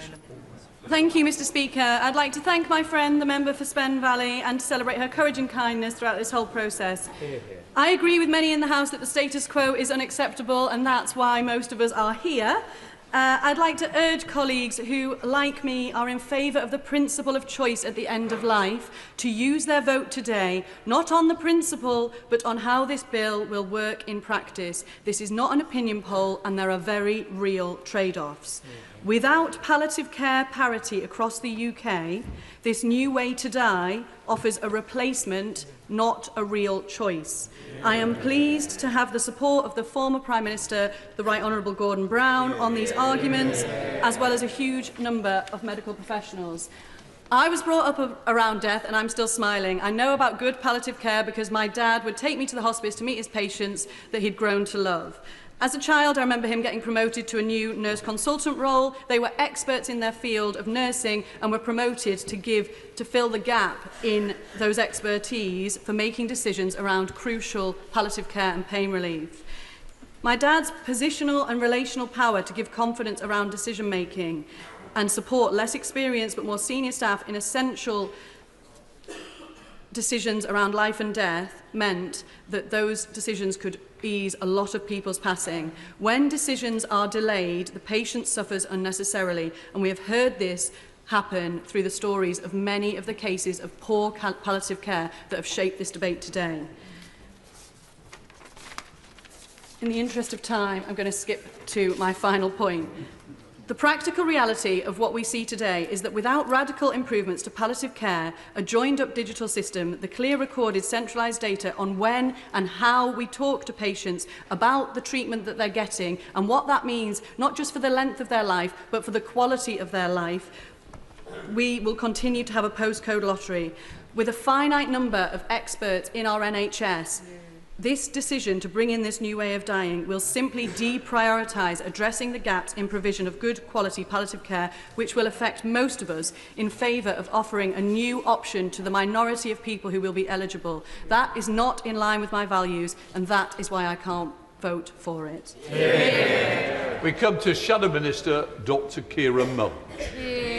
Thank you, Mr. Speaker. Can I begin by first thanking the clerks for the considerable work they have been undertaking to support members across this House in preparing amendments across so many different elements of what is a complex issue. And I know, Mr. Speaker, you gave a great deal of thought to which of those we voted on, and I also know you had a difficult balancing exercise giving time to this bill versus the limited time available for Friday sittings. So I want to say again to the Government that I'm deeply disappointed that it chose not to assist you, Mr. Speaker, and all members by providing further time on the floor of the House so that every single member that simply wanted to speak could do so. Telling members how many hours went into committee stage when so few members can participate in that is of little comfort to those members who haven't been able to put their views on the record on the floor of the House. But we are where we are. And can I join others in acknowledging the very hard work and sincerity of the sponsoring member for Spen Valley. Now is the moment when we vote on her bill in what we have to assume is its final form. There may be changes made in the other place, but there may not be. If you vote for the bill today, you must do so happy that this is the version that will come into law. As we conclude, I want to return to what I said at second reading.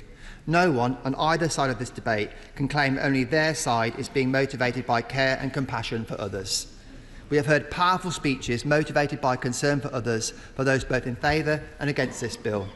The Mother of the House, the member for North West Hampshire and Glasgow North, and the member for Glasgow North East were some powerful examples. The member absolutely served the memory of her brother well. But on either side of the debate, we should resist the temptation to give ourselves false comfort. Those supporting the bill, and I'm sure even the sponsoring member herself, will accept there is no such thing as a perfect law, certainly not in an area like this. No one can be certain that the concerns raised by opponents of the bill will never transpire in any case.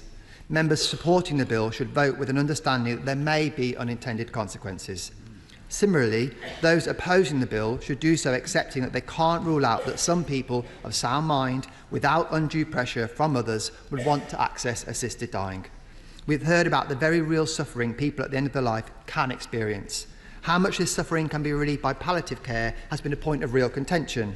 But the most powerful medications for relieving pain have equally powerful side effects, and that should weigh heavily with members considering voting against. And whilst opponents of assisted dying may prefer an improvement in palliative care instead, they can't guarantee it will happen. Though I don't think it's fair to say that those that ultimately vote no to the bill are, as some have described it, actively happy with the status quo. I'm sure all of us at some point have seen a problem of human suffering of one form or another, but opposed a plan to alleviate it because we thought it might make things worse in some other respect. That doesn't mean you're happy with the problem that still remains. And so, taking all of that into account, members have to undertake a difficult balancing exercise.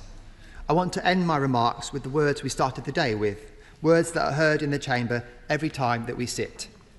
I'm not religious, but the meaning our daily prayers convey, I think, is of universal assistance. We're encouraged to lay aside all private interest and prejudices and to keep in mind our responsibility to seek to improve the condition of all mankind. Saying those words is easy. If only it was as easy to have the necessary wisdom to always know what exactly it means to improve the condition just of our constituents, let alone all mankind. The daily prayers can't help us with that, unfortunately, and today we don't even have the help of the party line. All of us at one time or another have riled against the whip and its encouragement for us to vote for something we think is unwise. But if we're honest, this encouragement can be of great help a lot of the time. The extent to which the debate covered the views of professionals and representative organisations, I think, reflects members trying to find help of another form in place of the whip. Most of us aren't experts, yet we have to make a decision even experts disagree on. But let's welcome the fact that here today, as we wrestle with this decision, we really are truly doing exactly what we were sent here to do, more than on most other days. And even if you might be uncertain about your vote, You can be absolutely certain about that. Minister Stephen Kinnock. Thank you very much indeed, Mr Speaker. I stand at the dispatch box today alongside my honourable friend, the member for Finchley and Golders Green, not as the MP for Aberavon Maesteg, representing the views of my constituents, although I thank each and every one of them who took the time to contact me with their considered opinions, but as the government minister responsible for ensuring that the bill, if passed, is effective, legally robust and workable. I'd like to thank members across the House on both sides of the debate for their consideration of this legislation through parliamentary stages and their thoughtful contributions, with particular thanks to the members of the Public Bill Committee for their detailed scrutiny over more than 29 sittings and 80 hours. This bill has received more parliamentary time than most government and private members' bills, and the debate has been respectful and well considered throughout. It's worth noting, of course, that the subject has received extensive and detailed consideration over a number of decades, both in this House and the other place, as well as beyond Parliament. Many members will recall the bill before us today follows many years of examination and analysis, including reports such as the inquiry of the Health and Social Care Select Committee in 2023 and the accumulation of evidence from other jurisdictions. So I'd like to pay tribute to colleagues and campaigners on both sides of the argument for their contributions to this profoundly important conversation. Mr Speaker, I'll make some brief comments around the most significant alterations to the bill since its introduction from the perspective of their importance to the technical and legal workability of the legislation. The scheme set out in the bill now includes assisted dying review panels. Multidisciplinary panels would grant a certificate of eligibility if they are satisfied that all the relevant requirements have been met.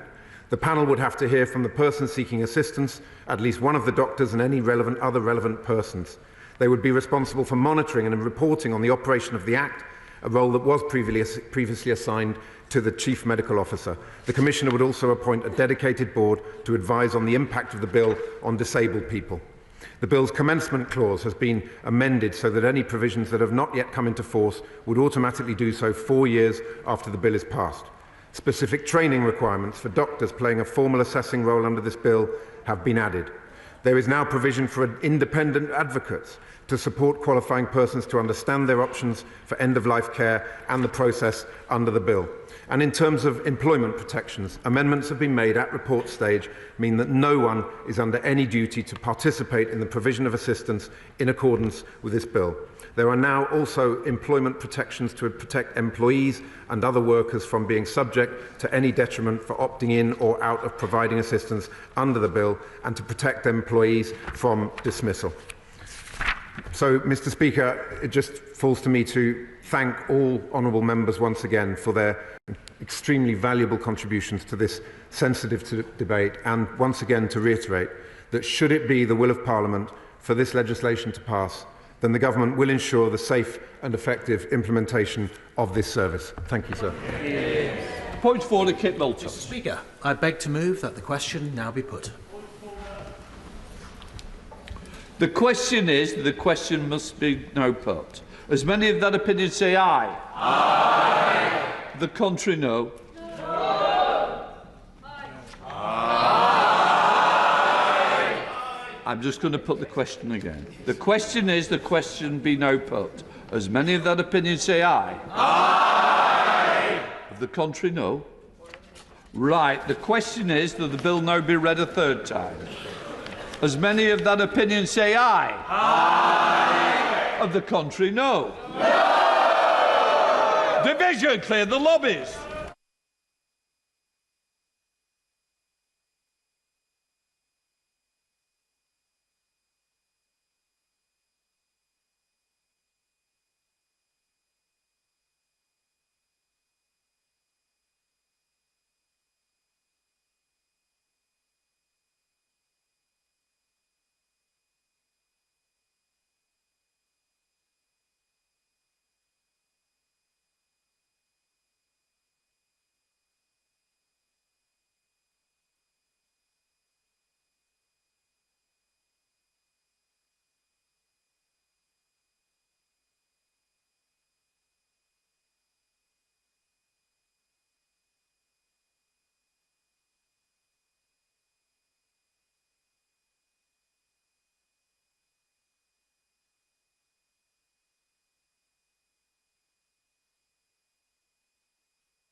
The question is that the bill now be read a third time. As many of that opinion say aye. Aye. The contrary, no. No. The tellers for the ayes, Sarah Owen and Bambo Shore-Lambos. For the noes, Dame Karen Bradley and Ruth Jones.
Order.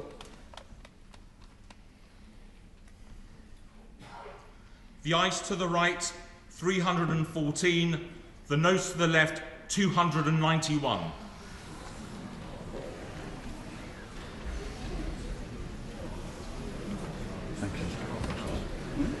The ayes to the right, 314. The noes to the left, 291. The ayes have it, the ayes have it. And look!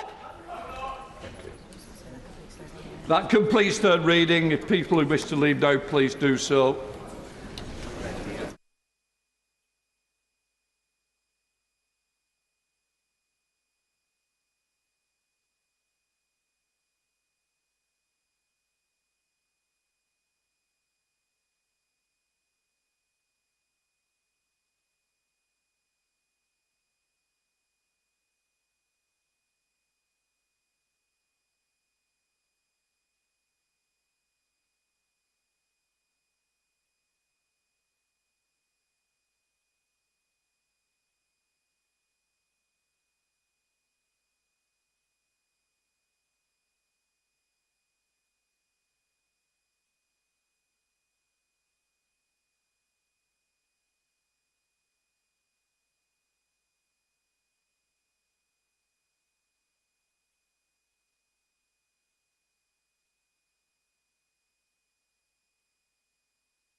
We've got other business to get on with. Clerk. Short-term let accommodation bill, second reading. No. Object. Objection taken. Second reading what day? Friday the 11th of July. Friday the 11th of July. Health insurance exemption from insurance premium tax bill, second reading.